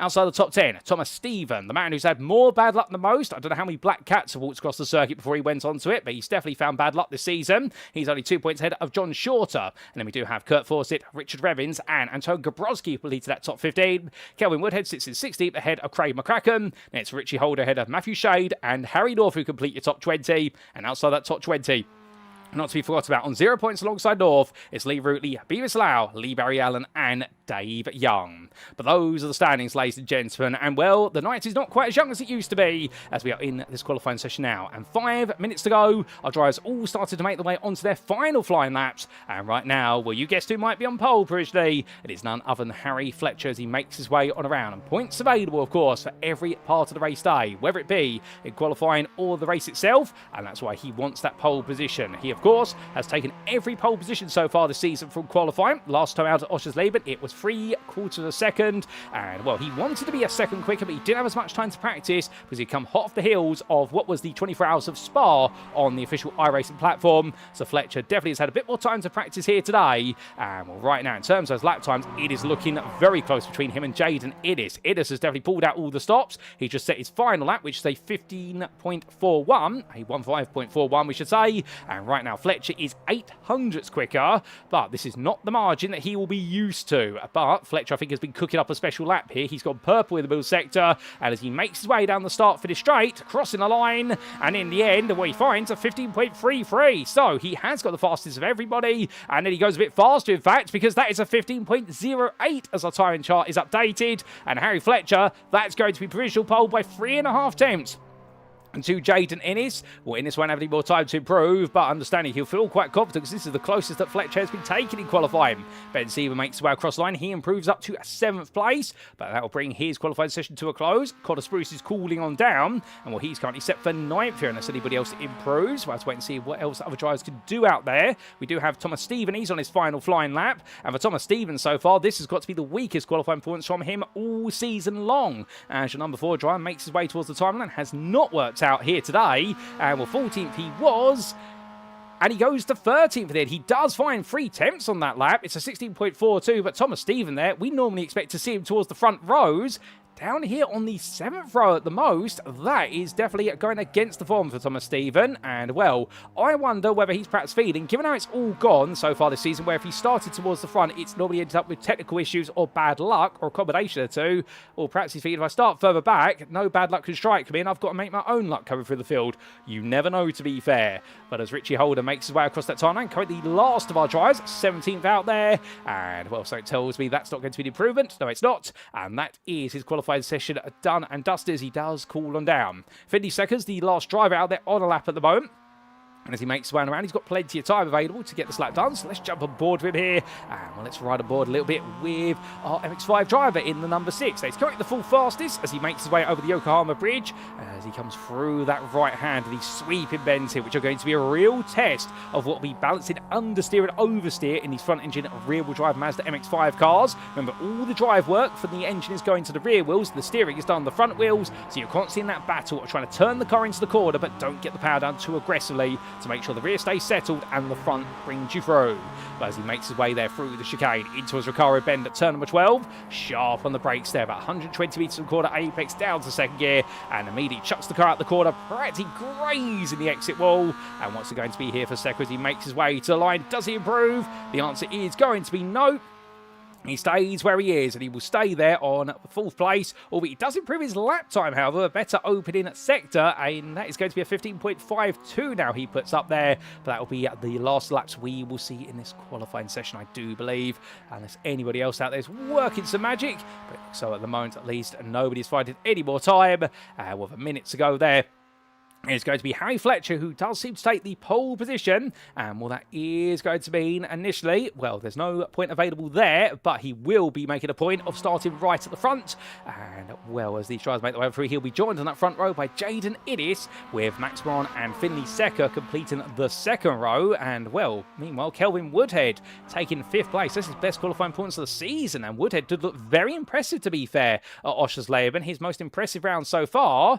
As we do look to the scenic view, and Finley Secker toes the pit lane after a bit of an excursion there, getting it wrong. But understandably, Fletcher's looking the quickest, but Kelvin Woodhead started 5th. That's going to be interesting. And John Shorter started 6th as well, further 2 tenths behind. And Shorter finding the pace that we saw right at the start of the season, perhaps, at Snetterton. And we do see Ben Siever starting 7th. He's going to have to get a bit inventive if he wants to make his way forward from there, with Kurt Forsyth, Connor Spruce, and Mark Martin completing your top 10. Don't rule out Mark Martin, who starts from 10th place in the number 22, because we did see what was a very strong performance from Oschersleben, only undermined perhaps by a bit of misfortune coming his way. But as the clock goes to 0 on this qualified session, it's Fletcher's pole position. Now he's just got to do the hard work of converting pole to victory, and as we have seen, it's not easy here at Oran Park as we head to the grid for race number 1. So as all our drivers make the way onto the grid, this is how they'll line up for the first of 2 races today. For round number 4 of the 2026 Rookie Sportscar Cup, powered by the Sim Racing Collective and supported by official prize partners of Phil and Simagic. It is Harry Fletcher who takes pole position for EFR with Rotor Racing ahead of Jaden Iddis. The gap, 3.5 tenths. Max Braun starts third there for Sim Esports Racing Team, only a further 400s behind, and Finley Secker starts in 4th alongside for Drive Lounge Racing. Kelvin Woodhead begins the day 5th ahead of John Shorter, with Ben Siever in 7th place of DCW Racing ahead of Kurt Forsyth. And then we do have Connor Spruce and Mark Martin completing your top 10. In 11th, it's James Rogers ahead of Anton Gabrowski. And we will see starting in 13th place, Thomas Stephen ahead of Gabriel Dutra. Kira Boylan starts 15th there for Motorsport Woman ahead of Rev Racing's Richard Revins. And it'll be Richie Holder who completes your 17-car starting order. But as quick as that, the lights are going on, ladies and gentlemen. And for the first time today, it is going 1, 2, 3, 4, fiery lights. And it's lights out and away they go as they roar the way away down towards turn of 1. And well, Harry Fletcher then gets a good start. Jaden Iddis, we got a medium to cut across Max Ron, not happy with his start whatsoever. And as they come down towards the braking zone for the opening corner, well, we can see there Finley Secker also looking for an opportunity. Ben Siever trying to find some space. And as they all come through, it's a good start there from our race leader. But Finley Secker right now immediately up the inside of Jaden Iddis and makes the move stick for second place. A great start for Secker, 2 places gained as everyone is safely through the opening corner. They all were given a bit of a warning coming into today to make sure they maintain racing standards. They are rookies, to be fair, but they did need to clean things up a little bit after what was the difficulty of race to Oschersleben, and everyone has heeded the warnings there from the administration stewarding team. And as they make the way over the rise right now, Max Braun there going a bit defensive versus Jaden Iddis, but Finley Secker absolutely storming into that second place and wanting to take on Fletcher. He's definitely here today to try and stop Fletcher from taking that crown if he can help it. But as these drivers roll away through Thomas Stephen, a bit of a slow start for him. 1 place gained ahead of what was Gabriel Dutra. And well, Ben Siever, the biggest loser of them all. In fact, Ben Siever's had a technical issue that has forced his car out of the race, unfortunately. As that's going to Anton Gabrowski going wide. And as he does so, Kira Boylan has nowhere to go. Neither does, I believe, Gabriel Dutra. And in the end, they all get caught up together, and one towards stake, and suddenly completely turns things around. But as they head down towards lap number 2, it is Harry Fletcher who leads ahead of Finley Secker, followed by Max Braun. That's top 3. Oh, who's that going round at the rear of the picture? Trying to see who that is there. I believe that is Richie Holder who's got it wrong. But meanwhile, getting it right is Fletcher and Secker, but Finley Secker is really coming on. But where were we? We were making our way through the order. 4th currently is Jaden Iddis as Kelvin Woodhead looks at an opportunity to get involved there. Can't quite do so at the moment. John Shorter as well running through. And then we do see Martin in 7th place and a Kurt Forsyth with Connor Spruce and James Rogers behind. But here comes the eyelash machine of Mark Martin looking up the inside there versus John Shorter, and well, gets his elbows out very quickly. Those eyelashes are lethal on the number 22, and as he makes his way through right now, definitely a model of a car, no doubt about it, as they roar the way over the bridge. But getting ready to go into the second half of the lap this time. Well, let's wait and see what is to be between them all as we see these drivers working as hard as possible as they can. And it looks like Mark Martin at least definitely getting his head down right now and very eager. He started started 10th. He's up to 6th already. How far can he go here is the big question mark. Can he get himself onto the podium in this race? And if so, I think he'd be very happy of that. Now, we will get a replay of what exactly happened in that instant coming out to turn number 9 in due course. But right now, that is 52nd looking up the inside of Fletcher. And well, for the first time this season, we are really getting to see a try to sink their teeth into Harry Fletcher. And that is not a complaint, to be fair. This is going to be interesting to see because we know Fletcher is very quick, but now he's got a real rival in 52nd. And here comes Max Moron as well. But remember, Fletcher does not need to win this race to become champion. All he needs to do really today is get a good haul of points, and he will take enough to be able to become your champion with a round to spare. But he immediately goes on the comeback there into the inside, but Finley Secker squeezes the door shut there. And right now, Secker doesn't want to give this position up. Understandably, this is a new well to the number 6 driver to be leading in race number 1 of the day. And as they all come through, it's going to be an exciting battle between them. Further back, Connor Spruce as well. He's now getting his head into this as we can see Kurt Fawcett right in front of him.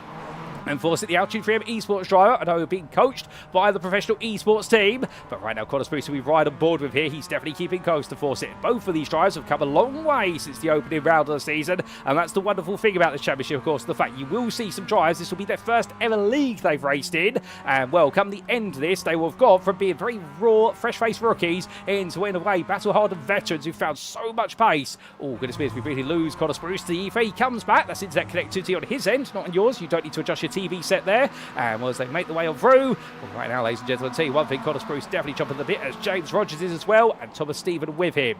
But of course, as all these drivers roll their way out to another lap, we're going on to lap number 4 here. 52nd right now, we're with Harry Fletcher and Max Braun playing patient with him and trying to work together. You can see they're trying to open up a gap to Jaden Innes. They'd like to drop the number 2 driver. But right now, Innes has got his own aspirations here. He'd like to try and stay as close as he possibly can.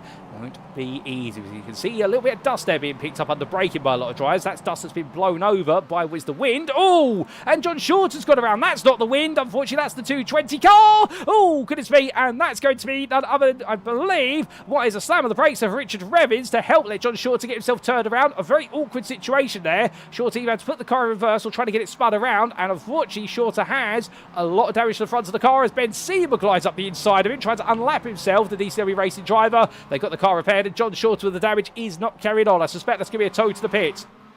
So John Shorter's race has gone very wrong, and I know there's a few John Shorter fans there. I think there's going to be a collective sigh of what will be disappointment there. Not in the driver, but in the fact his race has been curtailed a little bit early on, but we will get a replay to explain what exactly he was doing there in short order. But meanwhile, Finley Secker carries on here, and the opening 5 minutes of this race complete. We've still got 3/4 to go. There's a lot of distance in this one, and well, as we saw with the Clio Cup cars, and we see with the MX-5s so far this season, over 20 minutes, your tyres, you need to make them last. They do not last the full 20 minutes just at full pelt. They will last 100% usage. The best part of what is about 10 to 12 minutes of the race, you need to protect them a little bit if you want to see this race through to the end with a comfortable set of rubber on your heels. But meanwhile, as we do see Thomas Stevens still attacking Connor Spruce. Well, right now this top 9 definitely started to split a little bit, and Kelvin Woodhead finds himself clearing away, as meanwhile Mark Martin making the mother of all ham sandwiches there, coming out of turn number 2, going very deep out the corner. And well, as we can see there, that's going to be Kurt Fawcett looking around the outside. That's not going to work. It brings Connor Spruce into the fray,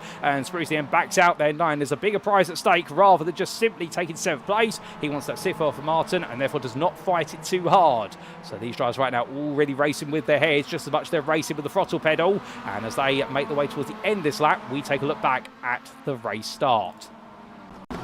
So this was how our race started, and as we did go green flag racing, well, it was a good start from everybody on the grid, to be fair. Everyone pretty much launching equally this time. We've seen a few slow starters this season, and a few fast starters, and a couple of jump starters, but everyone got away absolutely smoothly as they made the way down. But as they did, well, Finley Secker, of course, playing patient as he battled with Max Moron in towards turn 1. Everyone there coming through the opening corners, absolutely safe and sound. It was lovely to see all 17 cars there making it safely through the opening bend. A lot of drivers were nervous about turns 1 and 2, given how changed now with the sweepers, but understandably, everyone made it through. But then it all went a bit wrong towards the end of lap number 1, and this is what happened to Kira Boylan. As she made her way out to the corner, found Anton Gabrowski had lost the rear of the car, and at that point, Boylan had nowhere to go, and neither did Gabriel Dutra. This will look like from on board. Now, bear in mind, they are on a loaded corner at this point. points. So the car has transitioned all the way to the right. And, well, suddenly Kira Boylan finds out that Anton Gabrowski's lost it, and Gabriel Ducci just comes into the scene of the instant with no visibility. But how exactly did Anton Gabrowski get it wrong in the first place, I hear you ask? Well, the idea is that the car snapped on him there, hit the curve a bit too much, went to the gravel trap as he tried to straighten it out through power. Unfortunately, the car could not be straightened. But in that situation, it's a very unfortunate instant between all of them. We then did have, of course, Ben Sieber towed to the pit lane. And on lap number 4, we had this for John Shorter as he made his way in towards the opening corner. And going through into Coca-Cola Bend at turn number 2, touched the grass briefly. The rear of the car started to let go as a result of that grass touch. Well reacted there from so many drivers. They all did well. And unfortunately for John, as he goes to get the car moving, finds Gabrowski. And, well, looks like there might have been a bit of netcode contact where essentially the cars have made contact, not on our screen, but based on how the server that hosts this race registers them. Because Shorter looked okay, and then Sunny, and much like, say, the Herbie machines of the older movies, the car all falling apart. And unfortunately for John, his race sent to the pit lane. But with that, we come back to your live racing. And as we do, we'll bear with some brief moment, ladies and gentlemen, and we do come back to your live racing now. There we go. Slight technical hitch, but don't you worry about that. And right now, Finley Secker finds himself under a bit of pressure there, the Drive Lunge Racing driver, as Harry Fletcher and Max Moron right there with him. But as they roar the way through the 90-degree right, Moron now taking Fletcher. But I wonder if it is the situation whereby Harry Fletcher's perhaps thinking to himself, I don't need to win to become champion. Finishing on the podium would be more than enough to give me a very good run into race number 2. But Max Moron there gets his elbows out for a brief moment. They're still too wide as they make the way down in towards turn number 9. And as they come on through there, well, Harry Fletcher's not going to back out. Neither is Max Moron at this point. Great side-by-side racing between these two. And right now, a little bit of touch between the two of them. A little bit of contact there, but both drivers right now fighting for a space. They're both trying to fight for the same space. And, well, in the end, Max Moron does get a move done. But it's not over yet as Fletcher looks up the inside, but gets cut off there at the nose. And, well, Fletcher trying to go for a space, thinking that Moron was going to understeer wide. And that's one of those moves that Harry Fletcher was trying to make there, whereby if it works out, it looks epic. However, you've either got to back out when it's about to go wrong. Alternatively, you make contact and say the stewards won't look favourably at it. He saw a space, it was closing, and therefore he decided to back off. And Harry Fletcher really being smart with his driving. And Kelvin Woodhead watching behind. And the number 29 driver, well, he's been in this situation only one other time this season. That was in race number 2 at Oschersleben. And right now, the British driver looking to see if he can get himself on that podium. As he comes charge on through, we say hello to a few of you there in the YouTube chat. We take a quick look over into the Motorsport UK esports chat in particular. We do see none other than Jakub Lusnak, who's cheering on John Shorter. We also do say hello to Jack Rowley, who asked the question, Max run over 1,850 iRating. Now, we should clarify, the rules do state that the drivers have to have an iRating of less than 1,850 before the season starts. However, after that, they are permitted to up their iRating because, of course, these drivers will naturally practice using the iRacing official events where you will gain iRating if you do well. So that's why you will see some drivers here. They have seen their iRatings go up over the course of the season, but they are still part of the Rookie Series. That's Dom Stephen right now looking to go on the attack. And as he does so, we also do say hello there to Olka9290, another John Shorter fan there, saying, come on, John, you've got this with the flames burning. Unfortunately, he's not quite got this one, but we'll hopefully see him back in race number 2, having a better one, as we do see some upset faces there with regards to John Shorter as well. Let's get to see somebody in there. Also, we've got a Connor Spruce fan in the form of Vinty D, and also Matreus there cheering on Fletcher, Harry Fletcher. So I think I've said hello to everyone there. If I missed you, I do apologise. We'll try and catch you a little bit later on. But either way, hope you're all doing well and enjoying this classic racing action right now. Speaking of which, well, Harry Fletcher has found his way back ahead of Max Moron, and, well, just made that move happen. But how did he get it happen? Well, here's a quick explanation as to what exactly he was able to do. And this was Fletcher making his way down towards turn 1. The EFR Rotor Racing driver looking up the inside. Well, Max Moron in the end stayed as wide as possible. Fletcher went for that tight line. And well, both drivers there giving themselves plenty of space to work with. And I get the feeling that Max right now is taking the approach, which is, if I can't beat Harry, why don't I just sit behind him as we come back to your live racing right on the dashboard of your number 89 driver. And I think this is really some of the smartest racing we're seeing from these drivers all season long. And to be fair, we've seen some absolutely epic racing. But right now, the way that Max Moron is driving, and the same for Harry Fletcher as well, they are driving with their heads first and foremost, knowing that if they keep fighting, Finley Secker is going to run away with this race. And that's the last thing they want to have happen. But so make the way down the start finish straight. 8.5 minutes to go here in race number 1 of the day. Right now, it's Max Moron who is looking for a move on Harry Fletcher, but perhaps Fletcher's going to have a resurgence here and take back that lead. And of course, if he takes back the lead, he gets some more points to the board and make that championship crown creep a little bit closer. Meanwhile, Mark Martin, finds himself battling again with Kurt Forsey. He found his way past earlier on, albeit his eyelashes were definitely distracting when he did that elbows out move into turn number 3, but it was a great move to be fair, and I don't think Kurt Forsey could complain at it, but the 113 try now wants that 6th place back if he can take it, and Connor Spruce staying right there with him as they come in towards the right-hander of turn number 3, and as they do a bit further back, James Rogers as well. Well, this race definitely hasn't worked out the way he's expected it to for the 42 driver. But right now attacking Gabriel Dutra, who's going to make a mistake there under braking. The car just wobbling a little bit, but Rogers on the tight exit line there will lose his own momentum, and John Shorter behind. So if you're a John Shorter fan, he could get involved in this, but Gabriel Dutra right now gets his elbows out there and says to James Rogers, no, we're not going to let that happen too soon. And then Rogers goes a little bit wide, and Dutra comes over to the racing line now. Really respectful racing between the pair, and suddenly what was a pair now becomes a menage a trois. As we can see there, John Shorter closed up, but understandably, John Shorter is a lap down. So therefore, if he's going to attack, he's got to unlap himself, and well, the whole game plan there will be he's got to pass both these drivers and then gain a second on them within a lap. That will be considered unlapping yourself safely, albeit I think both drivers won't take too kindly to it should he try to do it. So I think John might be stuck there for a long ride right now between the pair who are battling. A bit frustrated about that, but sometimes that's the way the chips fall on the race circuit. Meanwhile, we come back up to Mark Martin. And as he rolls his way through the open bend, well, right now here comes Kurt Forsett looking for a move, but Forsett, as much as he gets close on that inside line, the confidence isn't there to try and lunge it up the inside. But I think from that far back would be just that little bit too risky. And therefore playing the smarter game, which is just wait and try to put the pressure on his Hungarian rival. But again, putting the pressure on is one thing, and whether Mark Martin responds to it is another. And Mark has proven to be one of those drivers this season who normally is very good under pressure. He has this ability to withstand it, and it normally actually makes him go a little bit quicker, but in a consistent way. Back to the front we go, and well, remember what we said earlier on, that Finley second maybe making an early break, but Harry Fletcher may be coming back at him. Well, here's the proof of the pudding, because right now that gap is back down to 3 attempts here. Fletcher right now having some fun as he makes his way through Recaro, but can second now withstand the pressure that he put on Fletcher earlier, but now that pressure is being put to him. Well, 6 minutes to go, a grand total of another 5 laps of racing, and here comes Fletcher looking for the move on the inside. Second comes across little by little, they're gradually squeezing each other to the inside. As then Secker opens up the door, Fletcher can't do so, it unstabilises the car, and into the braking zone they go, touch the rear there of Fletcher's car, but Harry Fletcher moves back into lead, but now the slipstream is on the other foot. It goes to Finley Secker at this point, and what does Fletcher do at this point in terms of defending? Does he simply dig in for EFR with Road to Racing, or does he instead opt to let the play swap back and forth here? Max Rod still watching, Jaden Innes being brought back in as well. Suddenly, what was a battling pair becomes a battling quartet.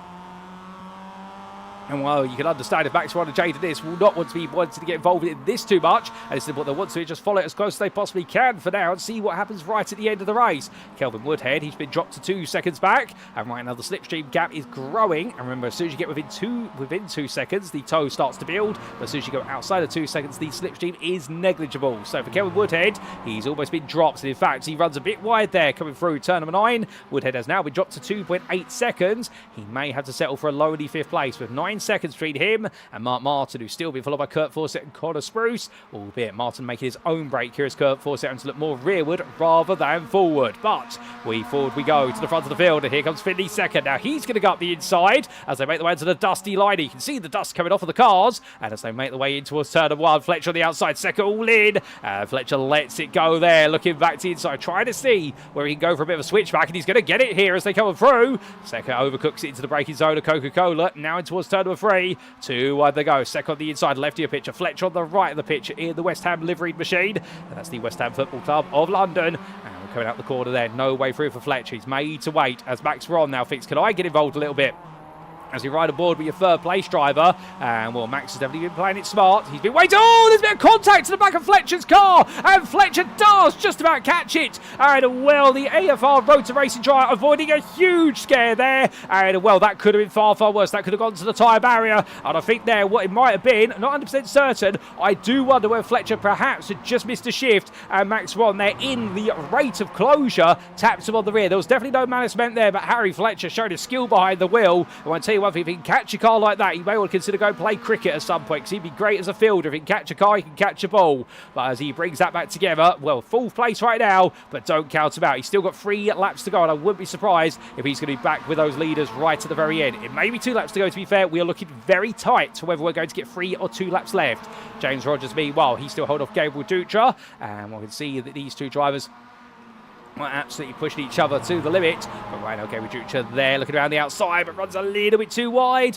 And, well, meanwhile, John Shorter just watched on having to be patient as he tries head onwards. Well, right now, patience paid off as meanwhile, Kurt Fawcett goes all in on the inside of Mark Martin, and Martin just simply swaps it back. And, well, the switchback works out for Martin there. And, meanwhile, Kurt Fawcett tucks back in behind. Connor Spruce still watching at a distance here. I think he's got the popcorn seat view as Connor Spruce, but he'll want to be closer than that if he wants to try and make something out of it.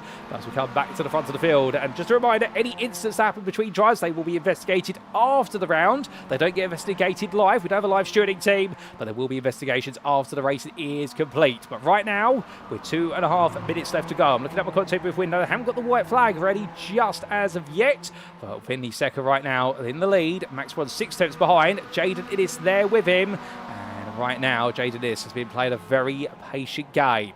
Here they come, and as they do, well, on lap 14 will go to 15, as that's Max Bronn taking a bit of a brush with the barrier there, a bit too harshly. 2 laps remain as they head down, and as they all make the way onto the penultimate lap of this race, well, it's Secker ahead of Moran, followed by Innes. The gap, 1.1 seconds between the lead and Frey. Harry Fletcher right now, 1.5 seconds behind. The EFL Rotor Racing driver, not done yet, understandably. And in terms of who owns the fastest lap at the moment, well, that is in the hands of Harry Fletcher, so he'll be getting the bonus point for that should it stand, if nobody else is able to find some time right towards the end. And we'll have to wait and see where the finishing positions go, as Gabriel Dutra looking for a counter-attack here versus James Rogers, trying to take the place back that was taken from him much earlier on. But right now, the Brazilian driver still, as much as he can get on the inside, he can't quite outrun Rogers. But here comes John Shorter, and I think Shorter at this point has decided, well, if you're going to keep fighting, I may as well make it 3 wide. And I think that's a bit crafty there from John. He backs out immediately, but Dutra's definitely spooked by it, and Rogers in the end is going to be spooked even more. Goes wide, gets the brakes on, and just about stops the car. And Gabriel Dutra in the end, he's going to be saying afterwards, cheers, John, you've actually helped me just make a move. As he moves up into 11th place as our 24 driver. And, well, I think for James Rogers, he's going to be asking himself what exactly happened there. The answer is, well, John Shorter may have made that 3 wide for a brief moment. It calls Dutra to come a bit wider over. And in the end, James Rogers on a very wide line there, trying to carry more speed than the car could handle. But as Finley Secker heads down the start-finish straight here, onto last lap we go. They roar the way through, and look, it's the inside, it's Max Bronn. And right now, can the Polish driver find a way past the Brit? And Jaden Innes watches half a second behind. Finley Secker squeeze him as much as possible. Bronn still there as they come into the opening braking zone. Hard at the anchors they go. Second defending as much as possible. But here comes Jaden Innes looking for a move, but he swaps it to the inside. Then it'll be the outside towards turn number 3. And right now, Jaden Innes, not enough momentum there to try and make this count. So your top 3 still bruising and battling each other every moment of this lap, all the way to the very end. But Finley Secker, he's been here before. He knows exactly how to defend versus these two. He's fought with them more than any other driver this season. And as a Drive Lounge Racing driver makes his way over the bridge and makes his way back to us, well, right now, can he hold on here for his first win of the season? Will it be a first win of the season for Max Bronn, or will it be for Innes? Well, all of them will be happy to be on the podium, but only one of them can be on the top step. Your championship leader, Harry Fletcher, seems settled for 4th here, and if so, well, to be fair to him, it's going to be a huge haul of points. He would be bringing home a grand total of 31 points in this race, and well, as he makes his way through the corners right now, all he needs to do in this one is bring on home at 31 points, and he will be your provisional champion. So as they make their way out of the final corner, well, right now for Finley Secker, it's a drag race to line. The checker flag awaits him, and Finley Secker is going to take his maiden win of the season. Max Bronn will take 2nd place, Jaden Innes will complete the podium, and then Harry Fletcher will come in 4th place, and that may be enough. We'll confirm very shortly. Kelvin Woodhead comes on through for a season best 5th place finish. Then it'll be Mark Martin coming on through for 6th, a lonely finish, but a happy one for him, with Connor Spruce right behind. Where's Kurt Fawcett, I hear you ask? We're not quite sure. Thomas Stephen comes on through shortly to take on home what will be 8th place, and then we have Richard Revens coming on with 9th ahead of Kurt Fawcett, who in the end, the two of them separated by Ben Seabury finishes a lap down in 14th place. Then we've got Gabriel Dutra coming to line, and he'll bring with him James Rogers, who he passed towards the end, and also John Shorter. And then we've got a bit of time before Richie Holder comes on through, and that gives us an opportunity to quickly take a look at what happened to Kurt Fawcett. And this was Fawcett chasing after Mark Martin right towards the end, making his way up the hill into Rosacaro Bend. And as he did so, a small touch between the two of them.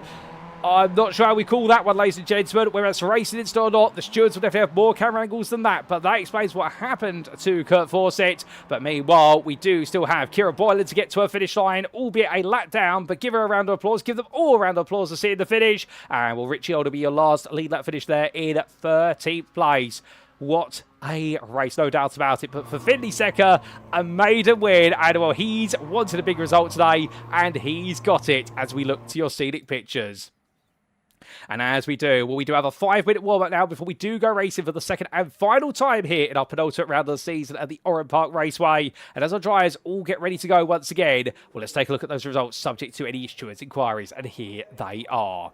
And after a fast, a frantic, and a furious what was race number 1 a day, Finley Secker taking his maiden win of the season in race number 7 of the championship, and the Drive Lunge Racing Drive taking it by just shy of 1.5 tenths ahead of Sim IT Esports Racing Team's Max Bron taking another second place. Jaden Innes third there, back on the podium once again. The Canadian will be very pleased with that result, and some big points have come home to him. With Harry Fletcher fourth there for EFR Road to Racing. Of course, a bit of a contentious moment, which did see him slip to fourth place with that tap from the rear for Max Veron. That will most likely be investigated after the racing is complete, but something tells me that may be considered to be a bit of a racing incident, or it might be a warning to Max Veron for that at most. But again, that's up to the stewards. We're not going to influence them. That's just our opinions here in the commentary booth. Kelvin Woodhead fifth there, and a great result there for the British driver. That has not gone under the radar. The fact he's finally brought home that top 5 that he's been chasing so long this season. And Mark Martin sixth place there, albeit of a bit of late contact between himself and Kurt Fawcett, and a bit of a question mark over what will happen when the stewards take a look at that. Connor Spruce, 7th there, ahead of Thomas Stephen, who completed your top 8, and Thomas Stephen will take pole position for our final race a day, and then line up where they finish from this point onwards. Richard Rens in 9th place there for Rev Racing, another top 10 just coming his way by a grand total of what was 6 tenths to Kurt Fawcett for Altitude FM Esports, and then Gabriel Ducha, best dressed in 11th place ahead of James Rogers, with Richie Holder 13th ahead of Ben Sieber, who was a lap down. The DCW Racing Drive had technical issues with the car, was forced to tow to the pit lane, but made his way back out.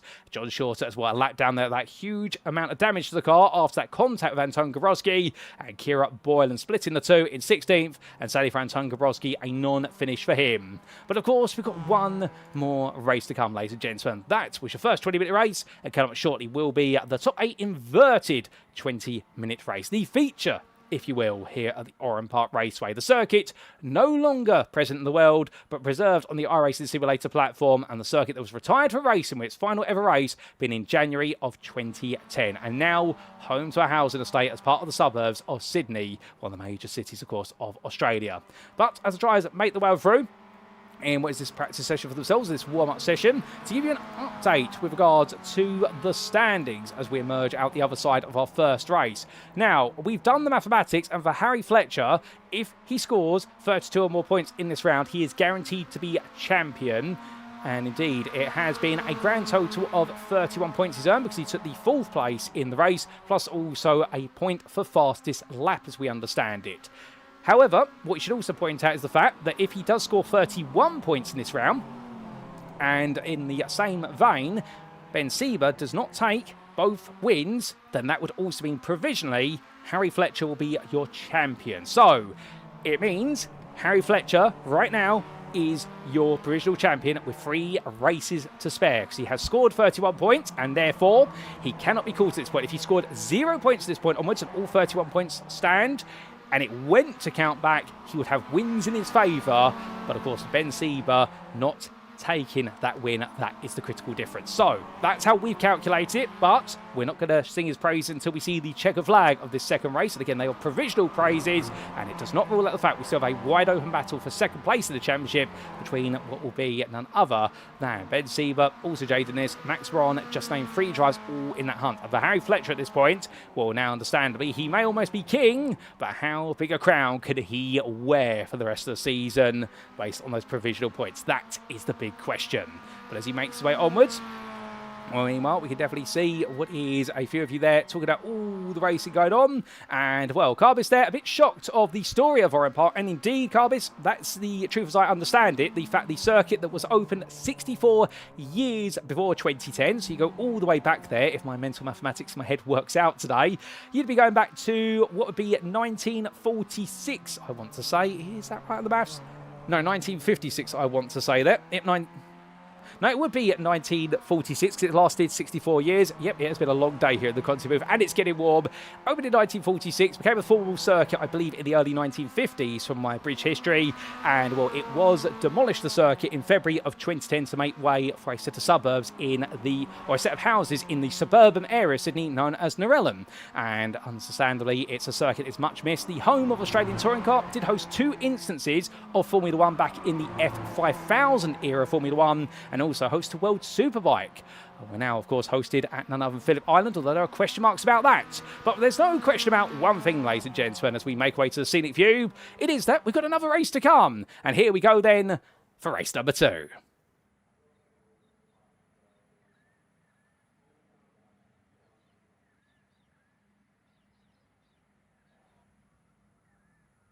And as our drivers make the way onto the grid for the second and final race here today at the Oran Park Raceway, this is how they line up with the top 8 inversion. Thomas Stephen takes his maiden pole position in race number 2, joined on the front row by Connor Spruce. Behind the 2 privateers, it's privateers of Mark Martin and Kelvin Woodhead. Harry Fletcher, your provisional effective champion. Assuming he scores some points out of this race, the EFR Rotor Racing driver starts 5th ahead of Jaden Innes.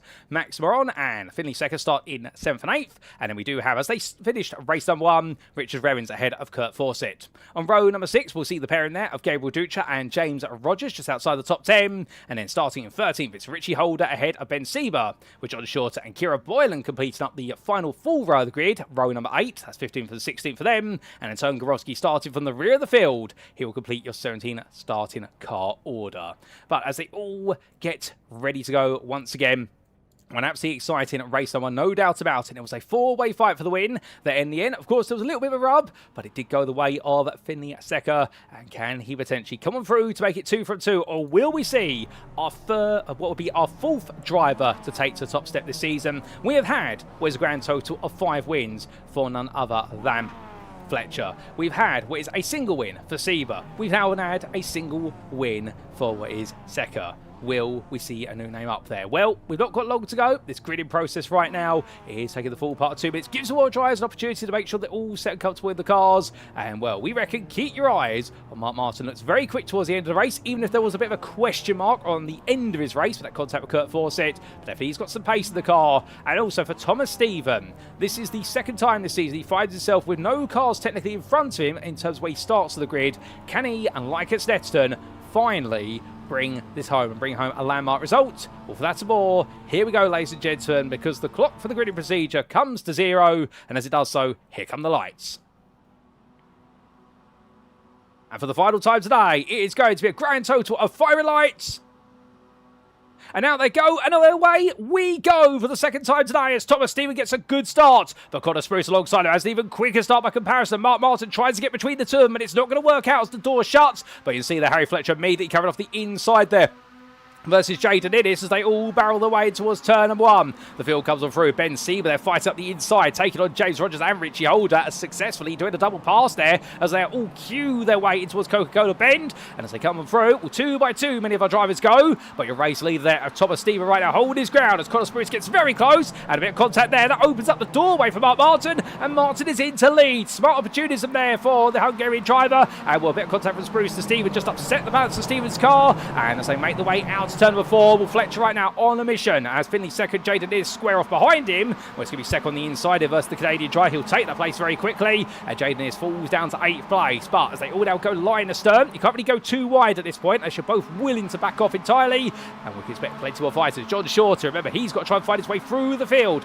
as there's Anton Gabrowski in the Big Lips Pink machine, and as they roll the way in towards turn number 9 right now, these two, definitely keep an eye out for John. He definitely showed he had top 10 pace in race number 1 despite being a lap down, and I suspect this one right now he's going to try and absolutely force his pace on the field as he goes up the inside there, and that's a good move on Anton Gabrowski. Gabrowski not having anywhere to go other than to let the place go there through the chicane, and right now John Shorter not afraid, but after 1 lap it is Mark Martin ahead of Thomas Stephen. Then we've got Connor Spruce in 3rd ahead of Max Moron. Then it's Kelvin Woodhead completing the top 5, Harry Fletcher in 6th, Finley second in 7th, Jaden Innes in 8th. They all run now in a line. Meanwhile, that's Kurt Fawcett being attacked by Ben Sieber as John Shorter making more progress. Richie Holder Holder, unfortunately, has had to come into the pit lane, I believe, with damage to the car. I'm not quite sure where Richie Holder is. We haven't got cameras on him at the moment, but we will try and find out what happened to him. But Richie Holder, I think, has had a moment of a barrier, potentially at Recaro Bend, and that's put his race in the pit lane. Sadly, as meanwhile, Max Ron goes all in, and well, takes all the curb and plenty more there. Being a bit inventive going up onto two wheels. And we'll Connor Spruce, I think, given the space unwillingly at the end, and thinking, well, there's no space there for it. And Max Ron saying, yes, there is space. You've just got to believe there's some space there.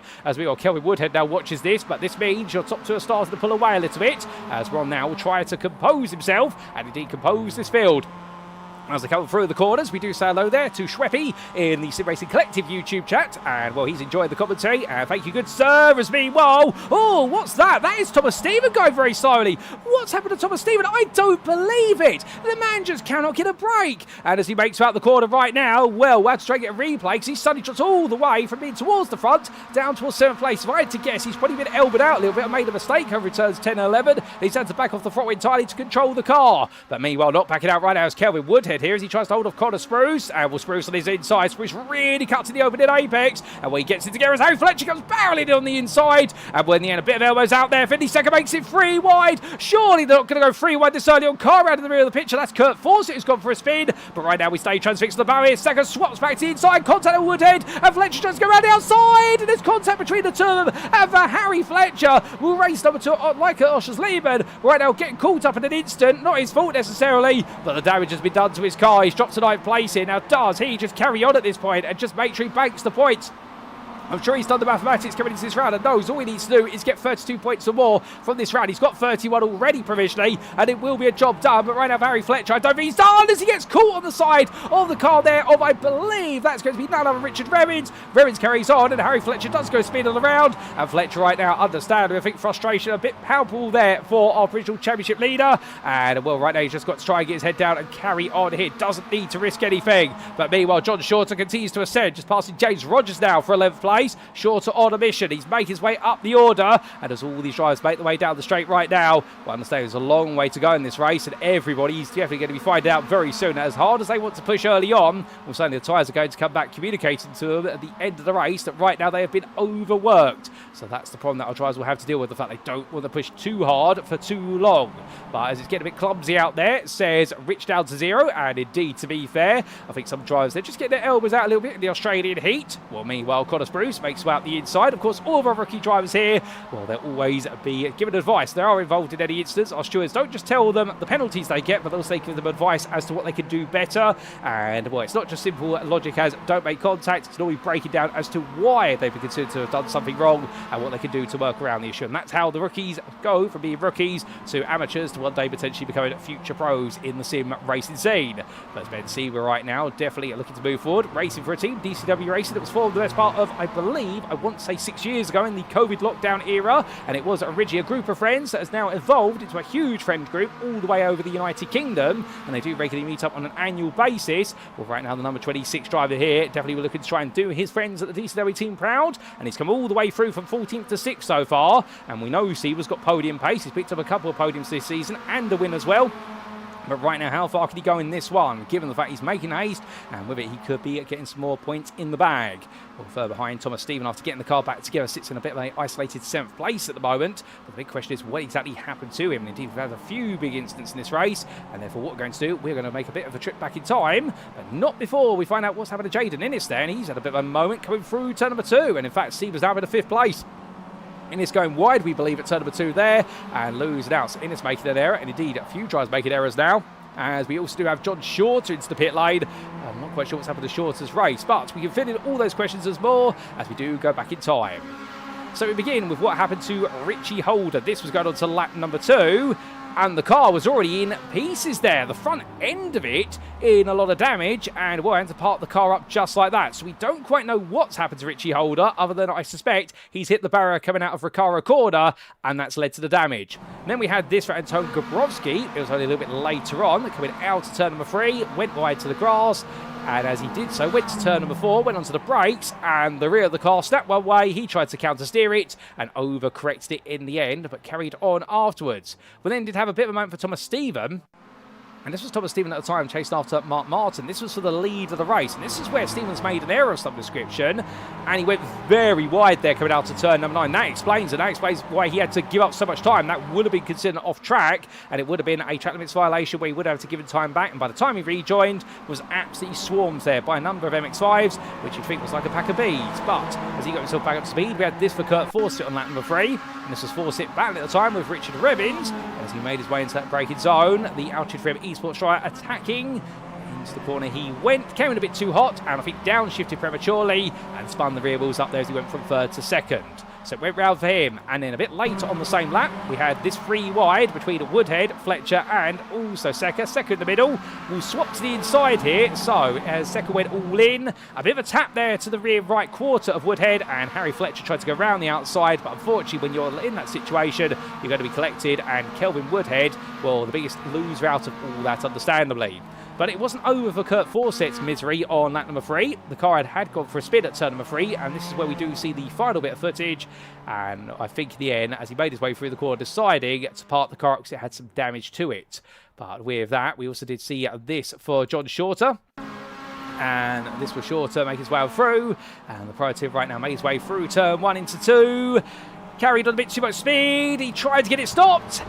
And unfortunately for John Shorter, to the barrier went. This is what it looked like on board from Shorter's perspective. And as he's carried all that speed into the corner, the rear of the car letting go. At this point, it's thrown him out to the grass. He's got the brakes on. But once you touch that grass, there's only one place you're going, at Coca-Cola Bend. And unfortunately, it is to the barrier. And that explains the story for him. And we also did have this for Connor Spruce on lap number 5 only a few moments ago. This was your 27 driver running in 4th place with Ben Sieber hot on his heels.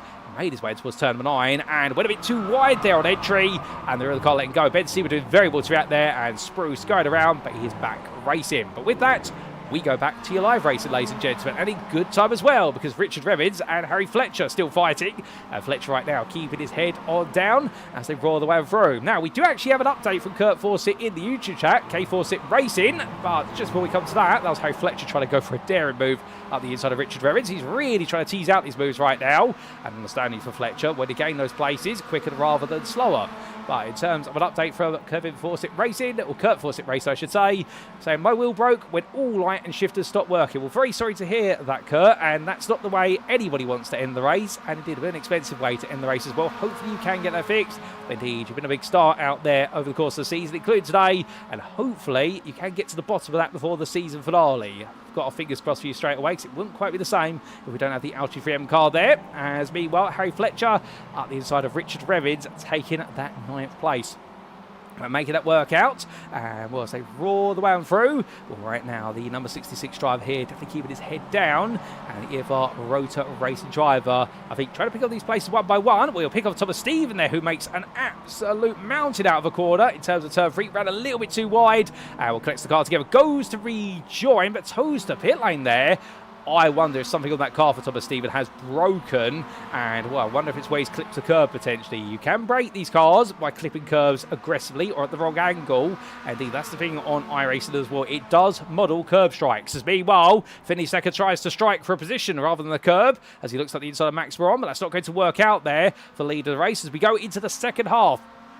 Indeed, so much battling going on here, left, right and centre right now. Indeed, you can look anywhere and find a story to tell. We've got to try and find all the stories to tell you, ladies and gentlemen, as they make their way down towards turn number 1.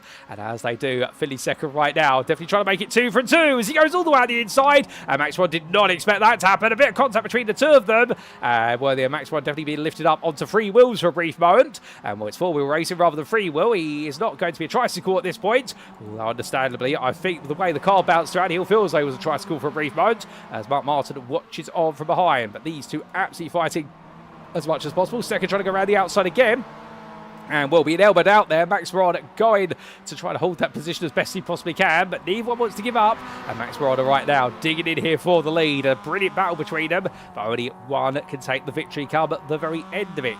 as they roll the way between the apex and up towards turn line they come.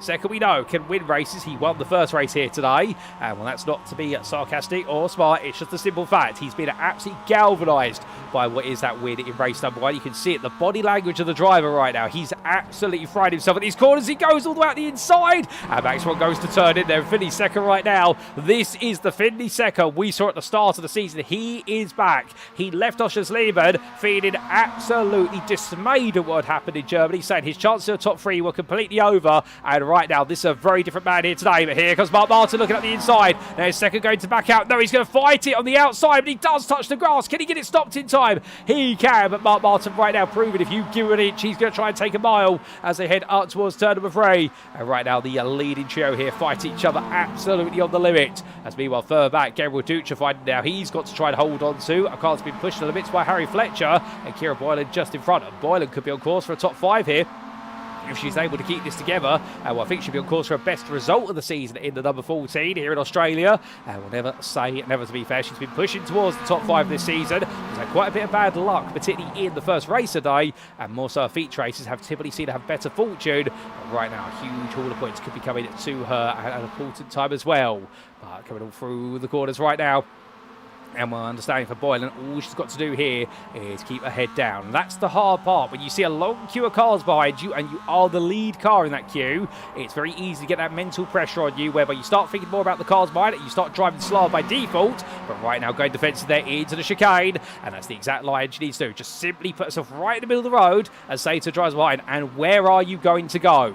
And Gabriel Ducha immediately having to back off there. And Fletcher, Innes, Revins, Rogers, Spruce, they all get a little bit closer. Meanwhile, in the foreground, that's Ben Seaman minding his own business, but here goes Boylan coming across the road, but a bit of contact there between her and Ducha. Ducha gets alongside to the inside. Fletcher looks over the left, but Boylan and Ducha, they're too wide here. Boylan's on the left, your picture of the black cars. Into the braking zone they go for turn 1 and 2, and Boylan in the end will get that stopped in time, but notice how red hot those brake discs are going right now. They're getting to the point whereby braking ability will be compromised. They'll start to overheat, and the brakes will start to feel just that little bit more spongy, as if when you put your foot down the brakes, they're not giving you anywhere near the amount of force they normally would. As Boylan goes very wide at turn number 3, and here comes Dutra on the inside. He's going to go for a very tight line. They touch, and Boylan's going to be helmeted out there, but Dutra immediately tries to gather the car back together. It's getting very helmets out. It's getting scrappy between them now. Dutra wants it, Boylan wants it as well. Fletcher backs off immediately. No, and if he gets involved, we're going over the bridge there. Nobody wants to cause a blockage on the bridge, I can tell you that. But meanwhile, Jaden Innes watches behind. So does Richard Rhodes. So does James Rogers. They're all just waiting eagerly. And Connor Spruce right now, as he's got John Shorter behind him, and Shorter finds himself in the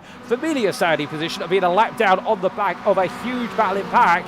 Well, right now for Shorter, can he be a little bit mischievous here? Can he try to goad Connor Spruce and also James Rogers into turning up the wick a little bit? I wouldn't be surprised if he tries to, but understandably, John even knows his limits in terms of the fact he is a lap down at this point. There's only so much he can do before he incurs the wrath of the drivers and potentially the stewards. But here we go. So Kira Boylan now going to attack that slipstream so strong. And then a start for straight. Boylan on the inside, right of your picture. Ducha on the outside, left of your picture in the black cars. And as they come through, well, now Ducha's going to have to try and hold it, but he's going to touch the grass. And as he tries to get the car stops there, they all stop in time. But look at that from Richard Revich trying to go around the outside of Harry Fletcher. And Fletcher simply says to him, you can try it, Richard, but it's not going to work. And right now, Richard Revich's getting inventive there. And, well, Fletcher just simply showing how good he can defend. He's just defending smartly here, no doubt about it. All these drivers coming on through, and James Rogers there. And right now, can Rogers potentially get himself towards the forefront of this? If so, remember, this is a 5th place on the line right now between all these drivers. And I think for all of them, if you do exclude Jaden Innes and Harry Fletcher, they would all be looking at a season best finish if they took their first top 5 of the season here today. So it could be interesting to see who exactly grabs that. And I think anybody who grabs it right now will be absolutely ecstatic. A lot of points available to them.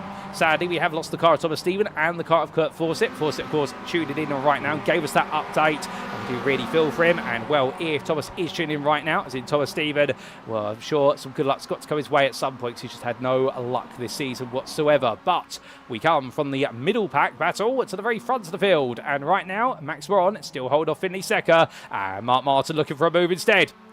And so Second makes a bit of a mistake. That overcooks turns 1 and 2. But Second on the inside now as they both get ready to duel on the brakes. And Second defends it well. But Max Moran will now open up a 1.2 second gap there. And this could be the day where we see 2 different winners in 2 races once again. Albeit I think right now Finley Second, Max Moran are both thinking, hold up a second, who said that this man could get away? And Max Moran right now be hoping they don't realise what's happening. As meanwhile, we've had a spin, I believe, for Kira Boylan in that middle pack. And it's caused that pack to fracture quite significantly, and we get a quick replay to explain what's happened to Kira Boylan. So this was Boylan battling with Harry Fletcher, got to the inside. Boylan went on the brakes. Oh, gives me the car, snapped on her there. It was obscured by the camera angle. We will get a better image of that. And Boylan making contact with Evans and the rear of the car letting go. This is what it looked like on board from Kira Boylan's perspective. So into the braking zone she goes. Fletcher on the inside now gets the brakes on, and you can see the car jinked hard to the right, and that was Richard Revins on the outside there. He had nowhere to go at that point as Boylan in the end trying to go through the corner, and the rear of the car wasn't settled down there, so both drivers losing out. Well, big incident there, but understandably both of them getting away with it, both going racing again. So well done to them both. Only a small touch in reality, but big consequences for them in terms of the places available. But back to live racing, 3 minutes left on the clock, and right now still more fighting to come between Finley Second and Mark Martin. Second going defensive, and right now Max Moran, he'll be absolutely over the moon, will the youngster, in the fact he's just able to gradually make the breakaway here, and it does look as though they're all pushing him as hard as humanly possible, but understanding they're pushing each other more rather than him, and that is a nice place to be when you're the leader of the race. Meanwhile, Gabriel Dutra trying to fend off Harry Fletcher, trying to look around the outside the corner. He picked up all the damage to the front of the EFR with Rotor Racing car, and we're using all the track limits and plenty more. So Jaden Innes take a look up the inside there, and Innes sees the doors open and says, no can do, Harry, I'm going to make a move on you, as they go up the hill. And well, as he does so here, Fletcher on the outside, he will be able to carry a bit more speed through the corner initially, but remember, as he makes way for a wider circumference, he's got more road to cover, and therefore he will naturally lose out here. But Innes right now can't quite close the door yet. Now he does. They get ready to go into turn number 9. Jaden Innes there working hard, but meanwhile Fletcher cutting back to the inside. Doesn't quite work out, so Jaden Innes up into 6th place at the moment, but his fight back and forth absolutely appetising to the eyes. We'll have to see which way it goes next, coming in towards what will be turn number 12. Fletcher can't make that move happen, stays behind instead. But 2 laps to go for our leaders. Right now, Max Moran still holding on, but Finley Second, Mark Martin seems to have come to a bit of a temporary truce here, which is we're not going to fight until the final lap just because the leader may get away. Well, there they are, and then we do come back to the battle for 6th between Jaden Innes on the right in the all-white car and Harry Fletcher in the blue and what is a purpley-brown car. And once they make the way into the braking zone, turns 1 and 2 again, Fletcher trying to go around the outside. Innes is there, defending hard on the inside, but Fletcher gets the better exit, and on the outside as well. He's now got the inside of turn 3. This may be a move being made here. Meanwhile, further back, oh, and that's contact there for Anton Gabrowski and Richard Revins, and well, not quite sure what the story is between the 2 of them, but I can tell you the outcome, and that is that both have been collected together. Kevin Woodhead has passed both of them as a result, and can we get a quick replay of that? I think we might be able to. So this was Richard Revins battling at the time. That was a battle with, I believe, Kira Boylan. So onto the brakes he went, and went very deep into the corner, and Anton Gabrowski followed him deep, and in the end, Richard Revins could not control the car at that point as he tried to transition back from the gravel to the grass to the tarmac, and Anton Gabrowski being collected there. I think Richard Revins will put his hand up on that one afterwards. But meanwhile, we come back to your final lap here today at Oran Park, and Max Moran still leading, but Finley Second goes for it. Oh, and he pranks him on the rear, and Finley Second goes straight on. Max Moran goes round, and right now, I don't believe my eyes. Mark Martin takes the lead here. I don't think he's going to believe it either. And I think Finley Second just getting right under braking. And right now, heartbreak there for Max Moran. He's going to be absolutely fuming as he toes the pit lane. And understandably, Finley Second, I think he's going to have to tell us, well, that car's not turning right anymore. And well, for Mark Martin, all he's got to do now is survive half a lap. He's got less than a mile to go to see the checker flag and to see the top step of the podium. And in all of this, Ben Sieber, who started 14th in this race after finishing race 1 a lap down, he could be on course to run up spot. We've also got a black flag for Finley Second as he continues to fall down the order. So right now, that car is going nowhere quick. And Gabriel Dutra, if he keeps this together and holds off Harry Fletcher, he will be on course for a maiden podium. Well, how about this? But as we come to Mark Martin at the front of the field, we'll last him out to Oschersleben. It was a tough day in the office. And in race number 1 here today, definitely a day with some question marks over it. But in race race number 2 for Mark Martin. Let's let him have his moment. He's your winner here today in race number 2 at Oran Park Raceway. And sometimes dreaming is believing. As for Ben Sieber, it's definitely going to feel that way as he comes on through to take the runner-up spot for DCW Racing. But who will be third? It is going to be Harry Fletcher, who comes on through. And with this third place, he will be your provisional 2026 Rookie Sportscar Cup champion with a round to spare, passing Gabriel Dutra right at the end. And then we do see Jaden Nis and James Rogers coming through, with Rogers just missing out on his maiden top 5. Connor Spruce takes 7th ahead of Kelvin Woodhead, who comes on through in the rear of the picture to 8th. And it'll be Anton Gabrowski ahead of Finley Secker. But keep in mind, now, we do have a black flag for Kelvin Woodhead, so that is a drive-through penalty he cannot serve until after the race is done.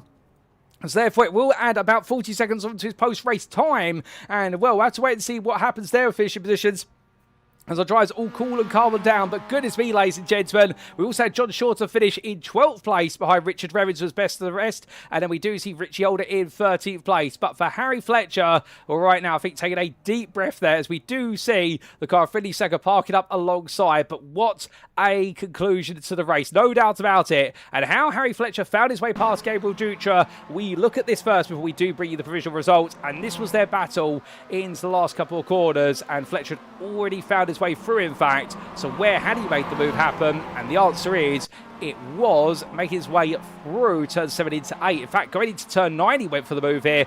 Brave move from the EFR with Rotor Racing Drive, but to be fair, that is definitely a move that is worth making, when you can sneak up the inside like that and Dutra having no response.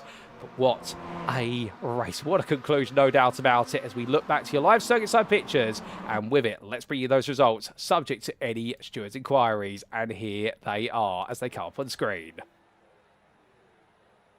Goodness me, ladies and gentlemen, what a 20 minutes of racing action in the feature race here at Oran Park Raceway for round number 4 of the 2026 Rookie Sportscar Cup, powered by the Sim Racing Collective, and of course officially supported by the prize partners of Phil and Simagic, hosted on iRacing.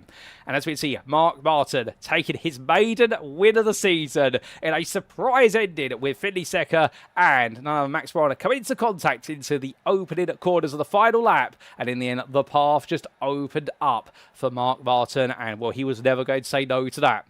Ben Sieber coming all the way through from 14th to 2nd place. I don't think he's going to quite believe it. And Harry Fletcher, despite the car definitely looking as though it was heading for the scrapyard, the EFR Rotor Racing Drive taking that 3rd place, added to his 4th place from race number 1. Based on our mathematics we have in the commentary booth, it makes him your provisional 2026 champion. Gabriel Dutra just missing out on the podium, being passed that final lap by Fletcher, but did well to take that 4th place, his best result of the season so far. And Jaden Innes, 5th there. The Canadian driver back in the top 5, not quite a podium, but he will stay ahead of his fellow countryman, James Rogers, by the best part of 4 attempts a second. Connor Spruce took 7th there, just ahead of Anton Gabrowski, who made his way all the way through from 17th to 9th place, well to 8th place there, because do keep in mind the fact that we do have with post-race time penalties that have been accrued to drivers, and they do apply to both Finley Secker and Kelvin Woodhead, unfortunately. So it means Gabrowski has been promoted to 8th. Richard Revens to 9th place there for Rev Racing, with no luck coming his way today. He's had to really forge his own results, and Kelvin Woodhead there been demoted to 10th place. Finley Secker taking 11th in the end when all is said and done, and he'll be your last lead lap finisher classified for Drive Lounge Racing. And it was a lap down for Max Veron, having to retire the car right at the end after that prang to the back from Finley Secker coming into the opening braking zone. Indeed, we're not going to point fingers at either driver there. That's for the stewards to take a look at, but definitely a race-ending result for both drivers in a way. Moran taking that 12th place ahead of Kira Boylan, with John Shorter and Richie Holder complete your top 15. And then sadly, we did lose along the way Thomas Stephen and earlier on Kurt Fawcett. But goodness me, what a race, ladies and gents. I think I can take a breath now. I think I can actually take a sip of water in the commentary booth. In fact, I'm going to do that very quickly. Because what an incredible end to the racing at Oran Park. Remember, this season is not over. We have got one more round coming in a week's time at Alton Park. We make our way back to the United Kingdom. But before we start to consider making our way to Alton Park, there is the question, of course, of those post-race interviews of our drivers. So we're going to step away for approximately 3 to 4 minutes, but we'll be back. And when we are back, we'll be hearing from some of our drivers on what has been an absolutely brilliant day of racing action here at the Oran Park Raceway.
Alrighty, ladies and gentlemen, without further ado, it is time to kick off our post-round interviews from Oran Park Raceway for our Rookie Sportscar Cup drivers.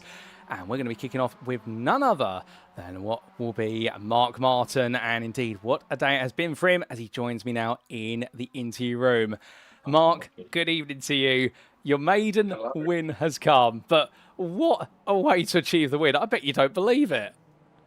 Yeah, it came as a bit of a surprise, really. I messed up the last corner. I went a bit wide, and I was like, okay, well, I've not got much of a chance of gaining it myself, so I'll just aim to grab the scraps. And the heavens just opened up, and I got gifted P1. Well, definitely a very strange ending to the racing today, but a maiden win with it. But let's dial it all the way back to the start and talk a little about qualifying. 10th in qualifying. Were you happy with your qualifying performance? I'll be honest, I was. I wasn't the most confident, considering that I've done probably 2 hours practice, and that is just today. So I wasn't the most confident coming into this race, and I wasn't really expecting much. So I was just attempting to push through, get what I can, and then move on to the next round. But worked a lot better than I thought it would.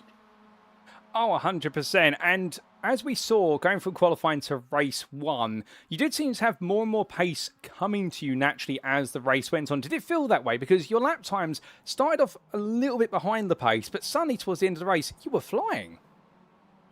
I don't know. It felt very consistent. I felt very consistent. My lap time, my position in the car, my braking points, and all that were all very consistent. But I don't know. I didn't feel much quicker, but lap times clearly were showing that I was quicker. So I don't know. I'm not sure. Well, sometimes just being consistent is very valuable, and it proved valuable as you did take that 6th place. So it would mean that you would start 3rd for the purposes of race number 2, your highest starting position this season. I mean, were you thinking to yourself a podium is possible? No, I'll be honest. Considering how quick everybody else was in that first race, I was expecting to get overtaken very quickly. But that didn't happen, and I've realised after like lap 1, I've realised there was nobody behind us really that was contesting, and it was just us 3 at the front, which made my life a little bit easier. Well, it definitely made your life easier, but sometimes being a pack of 3 can be tough in its own right. And I mean, you did have both Max Moron and Finley Secker, who they wanted to get their elbows out with you. Yeah, they are tough. They're tough. They're tough to go up against. I struggled to get past them. I tried my best. I couldn't do much. But yeah, I mean, well, I got him in the end. Oh, indeed. Although, just take us through from your perspective that final lap, because I can imagine going into it in 3rd place, you're probably thinking they're going to fight each other, and you're probably gearing up to make some sort of move. But then, by the end of the corner, they've parted ways, and your sonny got a clear track in front of you. Yeah, as I said, I went a bit wide in that last corner, going on to that last lap, and I was a few seconds behind, and I was like, okay, well, I'm not going to be able to overtake them myself. However, I'll attempt to stick with them. I'll do what I can. If they make a mistake, I'll try and capitalise on it. Which happened, and they both ended up crashing. Which then, yeah, it was a bit of a shock, to be honest, that they both spun out, and then I just went into the lead, and I just tried to not crash. Because I was sweating a lot, I'll be honest. Oh, I'll bet. But I bet as you made you out that final corner, it must have been one of those pinch me moments as you saw the checker flag and you're number 1. Oh, yeah. Yeah. Of course. 100%. Oh, fantastic. But of course, your best result of the season and a big haul of points. And what it means now is we head to Oran Park in a week's time, our final round of the season. And as the standings stand after a grand total of 4 rounds of racing, I do believe you find yourself heading towards the top 5. Do you think you can take the top 5 this season? I'll try to do what I can. I'll try to do what I can. All fair play. And just as we get ready to let you go, is there anyone you'd like to give a shout out or a thank you? To you for a great commentating and everybody else for a great race. Well, Mark, it's been an absolute blast, and we have to give a big thank you to you for joining me for an interview. Congratulations on a season best round for yourself and your maiden win. A huge result, sets you up nicely for Oran Park, and we will see you there. But until then, have a great rest of your evening. Go rejoice, celebrate that win. Thank you. Cheers. Have a good one. Well, hearing there from none other than Mark Martin, ladies and gentlemen. I get the feeling he might be a little bit speechless, to be fair, and exhausted simultaneously. And that's sometimes the way it goes. You can hear in his voice. I think this has become one of those has it really happened moments. And I think he's probably going to get out of the rig very shortly. Not sure he's going to have a shower or not. That's entirely up to him. But I think in about an hour's time, it's going to click. He's just won a race and the way it's happened as well. But to be fair to him, solid day today, and being very honest as well in the fact he was happy with his qualifying that given his limited practice, and in the race he was a little bit surprised to finish 6th, given the fact he didn't feel as though he had the pace on others, but that consistency he talked about, it really did shine. In race number 2 as well, breaking away the top 3 as we do see the pictures here on screen, and in the end, you never know what could happen. He had a poor run out the final corner, and by being further back, he avoided getting embroiled in the instant that would define the outcome of the race. And what Oran Park, could we see more of the same for Mark Martin? We'll have to wait and see. But ladies and gentlemen, with that, we now get ready for our second interview of the day. And as we get ready to bring them into the interview room, I do believe now we're going to be coming to none other than Finley Secker, who gets ready to join me in the interview room. And I think we've got an absolutely packed number of volunteers today, so we're going to get plenty of interviews. But indeed, we are now going to come to the man who was part of this top 3 battle all the way to the very end, although it didn't quite work out the way he wanted it to, because joining me now in the interview room is Finley Secker. Cheers, Zach. And Finley, as we now come to yourself, great day of racing, a maiden win on the board as well, but unfortunately ended on a bit of a sour note, but surely plenty of positives from today. Yeah, I'm kind of a bit bummed about what happened race 2, but that was on me. I'm not going, oh well he did this, oh well he did that, oh my goodness, it was the worst thing ever, you know. It's on me. I feel kind of bad about that. I'm very sorry, Max, if you're listening. Yeah, very sorry. But no, race 1 I'm pretty stoked about. Who did I beat? Yeah, I beat Max again by 0.141 seconds. So yeah, it was very close. Yeah, I tried to defend off race 1. You know, I had some pace, but I didn't have all of it. So yeah, just had to defend as hard as possible and got the win in the end.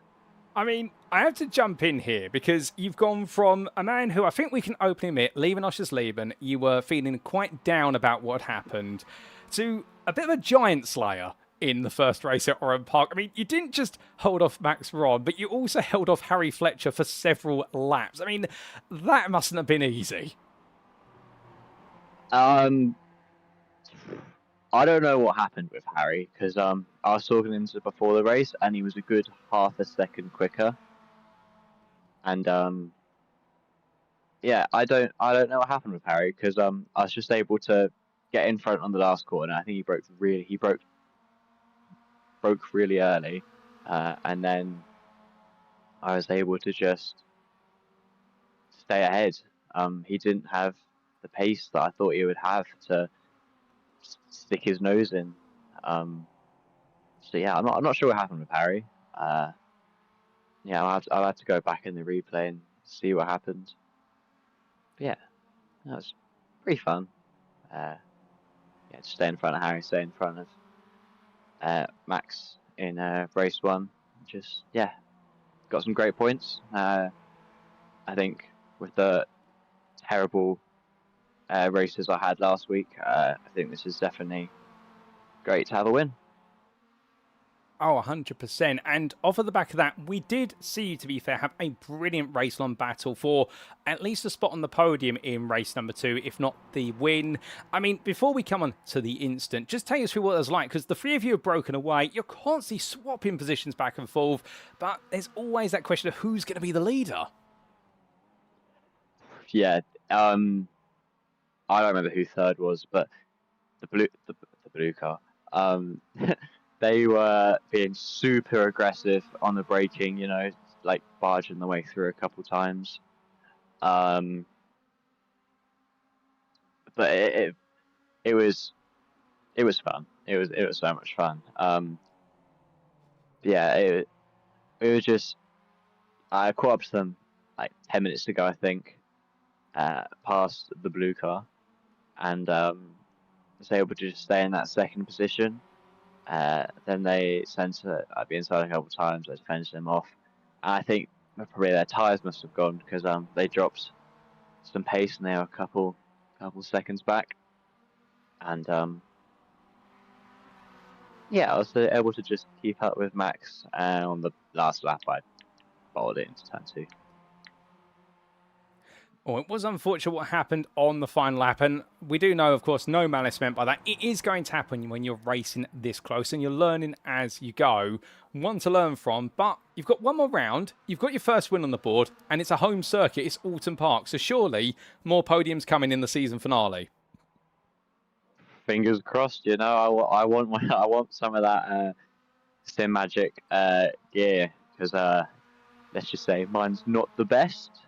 And we can always upgrade it to some Simagic gear. So definitely get some pedals or maybe a wheel, hopefully.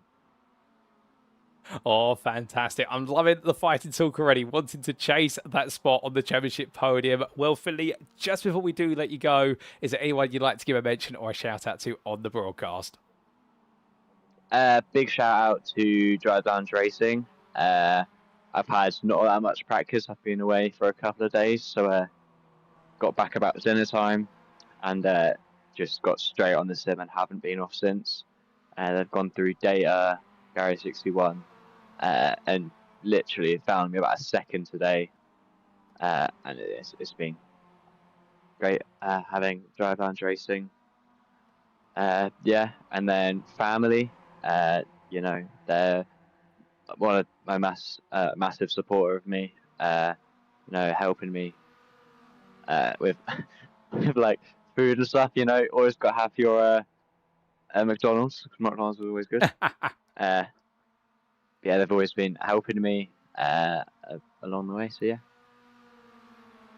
Oh, fantastic. Well, Finley, we'll leave it there. Congratulations on taking your maiden win in race number 1. And whilst race number 2 didn't quite work out, understandably at the same time as well, there's plenty of positives to take today, and definitely rejoice about that maiden win. You deserve it, and we'll see you at Oran Park. Thank you. See you next week. So hearing that, ladies and gentlemen, from Finley Secker, and well, mixed feelings, understandably, given what happened in race number 2, and putting his hand up straight away and saying, this isn't an instant where I can point fingers at other people. I can't say that Max pulled across anything like that.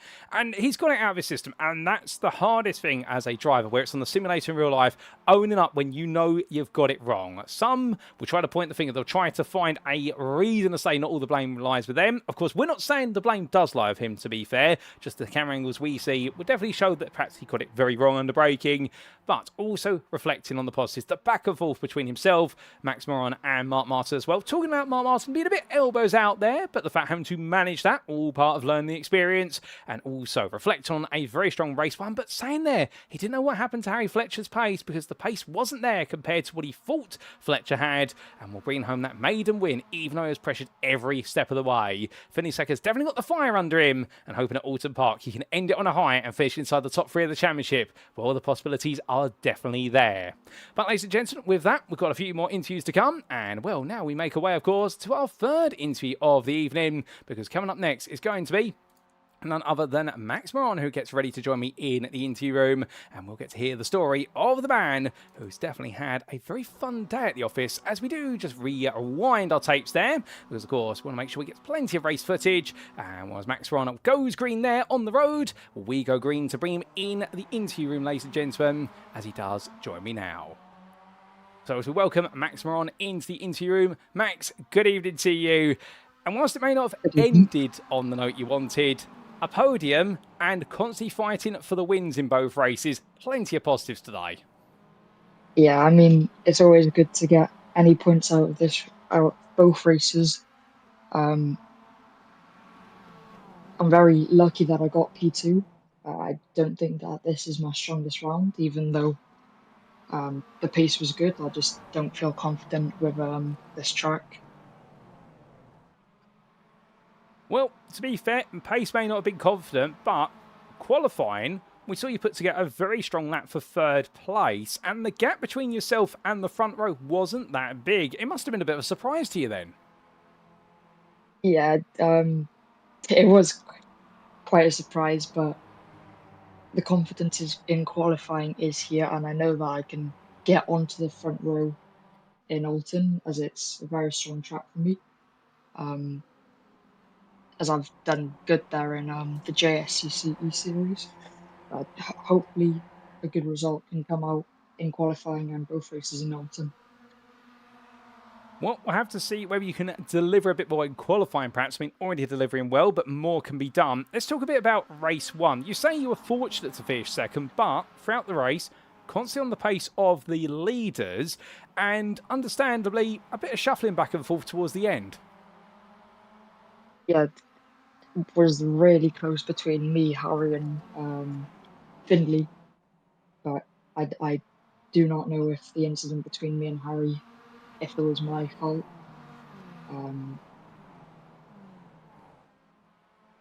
Oh, that's fair. I mean, understanding there was that little bit of contact between the two of you, and that always does leave a bit of a what if. But let's focus on some of the perhaps more certain things. A strong result, or a strong showing, and in race number 2, before the incident happened, an incredible battle through the field that eventually became a three-way fight for the win.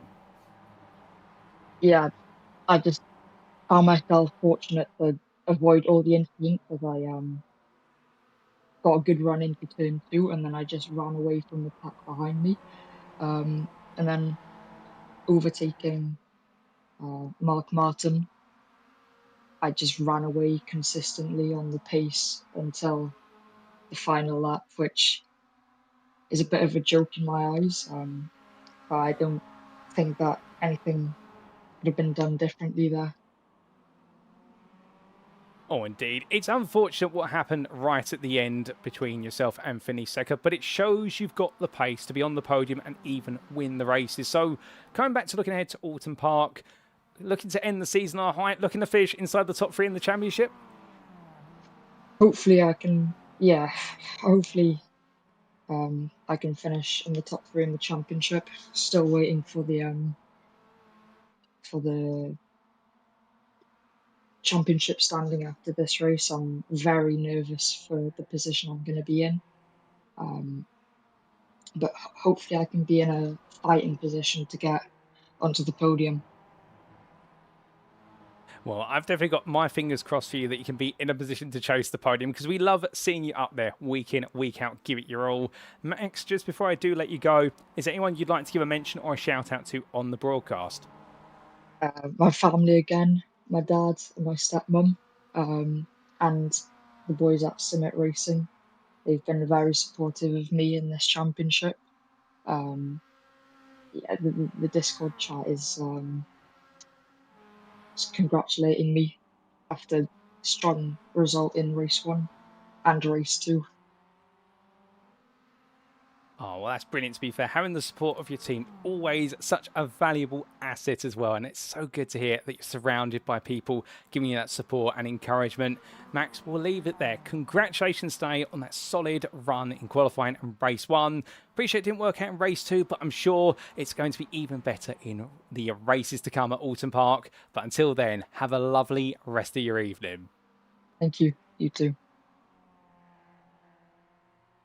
So hearing that, ladies and gentlemen, from Max Moron, the Simit Esports Racing Team driver, understandably, bit of mixed emotions there, and I think there is a bit of a spectre hanging over him because of the incident between himself and Harry Fletcher towards the end of race 1. He doesn't really know how that's going to be looked at by the stewards, and I think in the cool-down room, he is chatting at the moment with some of the drivers around him, including Harry Fletcher, which they do, to be fair. You see in motorsport in real life, as you do in sim racing, all the drivers going to the cool-down room, trying to discuss what happened, what could have been done better. But I definitely think there, and we've all been there, to be fair, as sim racers. I'm an amateur sim racer myself, whereby you're involved in something and it weighs on you very heavily. It's very hard perhaps to see the positives of the day, but he did reflect positive in the fact in qualifying, even though he didn't feel that he was on the pace, he definitely had a lot of pace in him to start third on the grid, and in race 1, definitely pushed hard there to chase the win, or at least be on the podium. And in race number 2, saying it did feel as though it was a bit of a joke there, but I can understand what he means by that. It's not pointed at the man who went into the back of him, Finley Secker. It's pointed at the fact that he felt as though with the win on the cards, or at least a chance for a podium, to see his race end in the barrier on the final lap, that's the joke there. That is the crushing part of it, but he's got a huge support network around him, and he's hoping the standings will show that he's still got a chance to finish inside the top 3, because the Simit Esports Racing Team tries to come so far over the course of this season, and he's so very much flourishing right now. And, well, we look forward to him up there at Oran Park. Even if he's not in contention for a top 3, I suspect he'll give it his all to end the season with victory. But we get ready for our next interview, ladies and gentlemen. And as we do, well, I've got 2 more drivers waiting very eagerly to be interviewed. And coming up next, well, it's none other than, ladies and gentlemen, my pleasure to welcome into the interview room very shortly the man who is essentially your provisional champion. Although I don't know if he knows it. So let's welcome in and see what he's got to say. It's Harry Fletcher. And as he joins me now in the interview room, Harry, good evening to you. And I do have to ask the question, based on the results you've seen today, do you know that you are what is our provisional champion with a round to spare? Provisional? I do know that I'm leading the way, but I haven't won it yet. Like, nothing's settled yet. It should have been wrapped up tonight. I'm just frustrated that it's not. Just made hard work for it. Well, what if I was to tell you that subject to any stewarding and things on those lines, you have scored the points to theoretically wrap it up? Of course, we'll wait for official confirmation, but what was the performance in race number 1 and your performance in race number 2 should in theory have done it? That's not what I've been told by Kieran, but I mean, if that is the case, then I would very much like that. Well, it could be that situation, to be fair. I mean, we'll wait for it to be confirmed. Kieran might have done some more maths compared to what I've done, but that's the way we've got it here in the commentary booth. Oh. Well, I hope your maths are right, because our team maths was we needed 32 points over Jaden this weekend to have a 93-point gap going into Oran Park. So, I hope your maths are right, but we'll prepare if they're not. Oh, fair play, of course. There's a bit of maths exchange. Of course, like you say, my maths may be different from that being done by the organisers. But let's talk about something that's a bit more concrete. Let's talk about your results. Firstly, the win in qualifying, at least, taking that pole position. A very tight field this time. Yeah, I didn't get much practice in as I was away over the weekend from Friday. I only got back at midday today, so it was try and get as much practice in as I could. Yeah, not so happy about that being a 4/10 gap like it was in previous rounds, so we'll come back on Oran Park and set that straight. Oh, that's fair, and some work to be perhaps done going to Oran Park then to make sure you've got that comfort gap that you've had. But it did lead to a very exciting race number 1 where you found yourself under a lot of pressure to defend, to attack. I mean, it probably familiar space based on other racing you've done, but in this series at least, your first real taste of having to hold on to pole position. Yeah, it is. This time having to really try and fight for it. Did get it on that one there, but then Finley was able to come back. So maybe he was able to turn on the tyres a bit quicker than me. I'm not too really sure what happened there. Well, close to you, but like you say, Finley may have been able to get the tyre switched on, and we did see running very close in that pack, but then a little bit of a bump on the rear towards the end. I mean, forgetting the fact there was a bump to the rear of the car, you caught the car incredibly well. It could have gone wrong, but you kept it on the road. Yeah, I'm used to having incidents like that just when you race before going into esports and other stuff, and just sometimes losing it there in practice, as you do. Just hold your brakes, give a bit of counter steer, wait for it to grip back up to you. As soon as it's from there, carry on. Try not to hit someone else on the rejoin. Well, you kept it very clean on the rejoin, no doubt about it. And a 4th place in race number 1. And then when we went to race number 2, coming all the way through the field and then losing your front bumper, I mean, you didn't give up. You fought all the way to 3rd place. Yeah, unlike West Ham did last season, I tend to not give up. Yeah, we're a bit of a Kimi Antonelli approach. It was same as last race as well. We can drive the car, like it's not going to absolutely murder me in the corner. We're going to press on and try and recover what we could. And, well, we did. Well, indeed, but I've got to imagine with the car the way it was it harder to steer or perhaps losing straight line speed? Because on our screen, you were missing a whole front bumper. Just felt a little bit of understeer and a little bit of straight line speed, but it was more drivable than it was at Oschersleben. That would help having 4 wheels on the ground rather than 3. Oh, to be fair, Oschersleben, the car wasn't a bit of a state, like you say, only having the 3 wheels touching the ground, but we got to see you put on some brilliant battling and, well, really getting to show your flair through some very tight corners. I mean, this Oran Park circuit, not easy to overtake at. No, it wasn't, which was a bit frustrating. I did enjoy like the limited practice I did get from it. It feels like 2 different tracks, from the bridge up to the bridge and then after the bridge. Up to the bridge, you can't touch any of the curbs, and then afterwards, yeah, you can really send it over them. And I love how it falls away from you and picks back up again. Well, definitely a circuit to be enjoyed like you've described there. And with our races completed today, 1 round to go. Now, regardless of the status of the championship, Oran Park is next. A home circuit, perhaps. Surely you're going to be going for a double win there. It's a bit of a mile away from London. Quite a fair few away. But yeah, no, the plan is finish it how we started at Snetterton, of go out there, put it on pole by a comfortable gap, go out there, win it in race 1, put it the stamp on it properly, and race 2, go out there and win again and make that championship watertight. We'll wait and see, of course, because having the pace is one thing, getting through the pack is a completely other thing, as we've seen in these past few races. Oh, very true. But I'm loving the fighting spirit from you already, and well, we look forward to seeing you take on Oran Park next week. But just before we do let you go, is there anyone you'd like to give a mention or a thank you to? Just teammates and my friends, just support and family. It's always been brilliant from them. Hope to do them proud next round. Let them down a little bit this one. I'll come back stronger for them. Well, I'm sure they'll appreciate the fact you're digging even deeper for Oran Park in the season finale. Harry, it's been great catching up with you, and we hope you have a great rest of your evening, and we will see you at Oran Park. Thank you. Have a good evening too. So hearing from Harry Fletcher there, will be intriguing there, the fact he wants to know the answer of whether he's done it or not. Indeed, everyone wants to know the answer of whether he's done it or not. I can see a few messages there in the Motorsport UK esports YouTube chat. But that aside, talking about the fact they're not quite having what was the opportunity to perhaps get the practice in he wanted.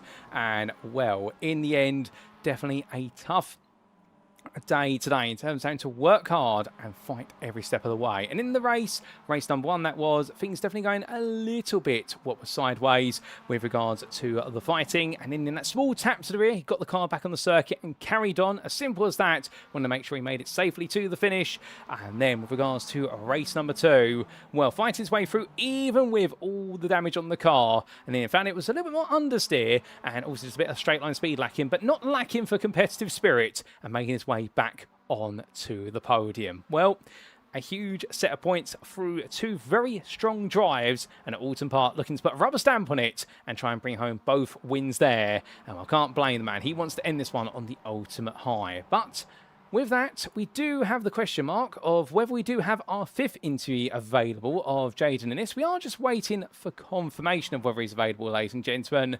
If he is, well, we'll be bringing him in. If he's not, then that might be all of our interviews for today. And, well, we're just waiting for the words there from what will be Jaden Innes off screen to see if he can confirm if he is available or not. But something tells me he may not be. So what we're going to do is, rather than keep you all waiting, we've got something we can show you in the meantime, and that is, as we do look to the scenic view here, that is we can take a look at the standings, the provisional standings after what has been a grand total of 4 rounds of racing. And as those standings come up on screen, well, here we go. And here is the story, ladies and gentlemen, after round number 4 provisionally. As we look all the way to the top, and Harry Fletcher leaves Oran Park Raceway on 313 points to the 247 of Jaden Innes. Now, based on that, well, that would suggest that he has not wrapped things up there, and we may actually be a bit wrong here because he does not have a lead of over 92 points. So I do apologise. I've got the mathematics wrong there, and I can see exactly why I've got it wrong.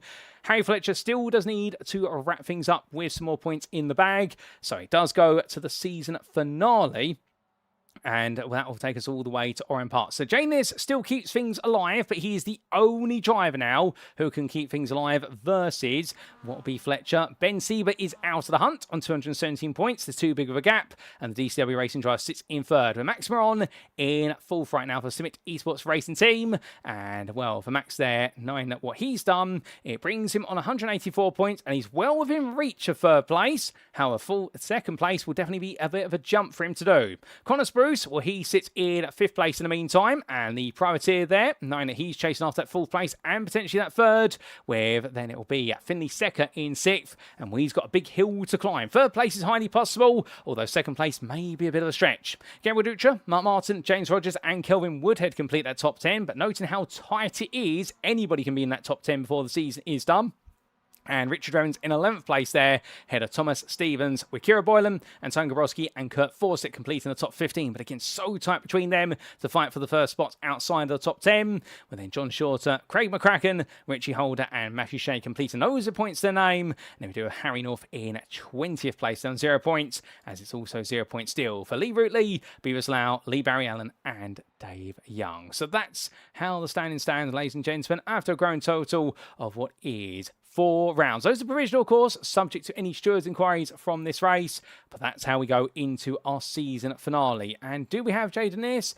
No, we don't, sadly. So therefore, we're only going to have what will be a grand total of 4 interviews today. We have lost our 5th interviewee. And let's just give you a quick recap of who we have spoken to as we do show them on screen. We've spoken to, firstly, Mark Martin from our rookies tonight. And we're hearing the story of what was him overcoming what's a challenging qualifying session, but a happy lap with it to an improved amount of pace in race number 1 and then taking the win in race number 2. Finley Secker, well, we got to catch up with him straight afterwards, and he was the other maiden winner today. And the Drive Lounge Racing Drive almost making it 2 wins back to back, but it wasn't quite to be after his instant with Max Moron right at the end, and talking about that plus also his achievements. Then we came to Max Moron talking about his successes with the 3rd place in qualifying, plus the 2nd place on the podium once again in race 1, but the frustrations of race number 2 after working so hard to carve his way through. And then we came to the man who we thought was your provisional champion, but it does go to that final round. And well, it's Harry Fletcher there for EFR with Rotor Racing, and we'll take him pole today. The pace slipping away from him in both races, not knowing quite what happened,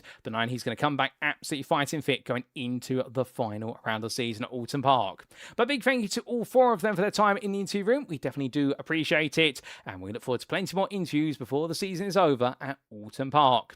But with that, ladies and gentlemen, it is now time for us to wrap up. Thank you very much for watching, and if you have enjoyed today's show, and perhaps you're sat there right now wanting to know more about how you can go racing with Motorsport UK Esports, well, definitely do head to our official website. And, well, that website has been shown a few times on the screen today, but of course, our website being none other Motorsport UK. Just search that in the Google or whatever search engine you fancy, and look for our esports section, and you'll find out all the information you need to go on the grid with Motorsport UK's esports series, and we'll tell you a little bit more about what's to come in what will be the remainder of 2026 at the end of next round's broadcast. Speaking of which, next up is none other than Oran Park Circuit, our season finale, round 5 of 5, and save the date in your diary, Monday the 27th of July, and we will be going racing there for the conclusion of both our support series, the Hot Hatch Trophy brought to you by the Sim Racing Collective, and of course, powered by the Sim Racing Collective, the 2026 Rookie Sportscar Cup, also supported by our official prize partners, Phil and Simagic. And there we will see whether anybody in the form of Jaden Innes can potentially stop Harry Fletcher from becoming our champion.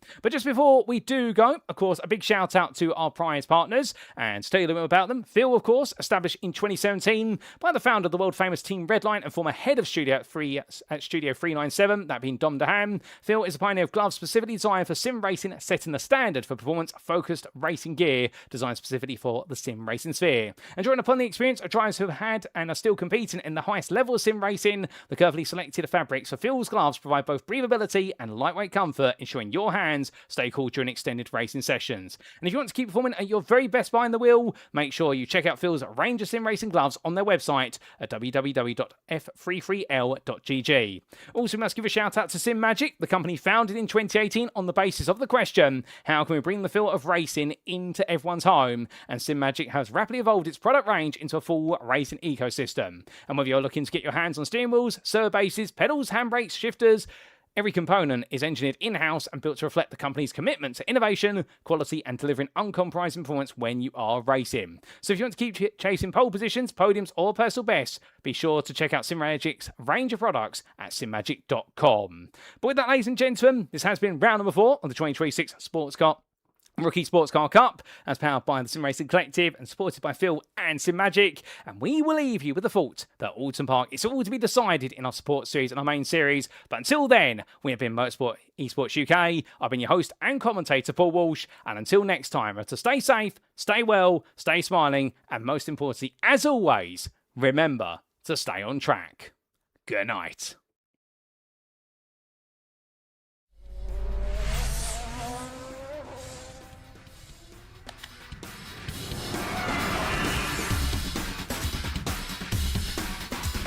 Past all of them as well. What a move for the 48. Oh, look at this. And onto the straight they come.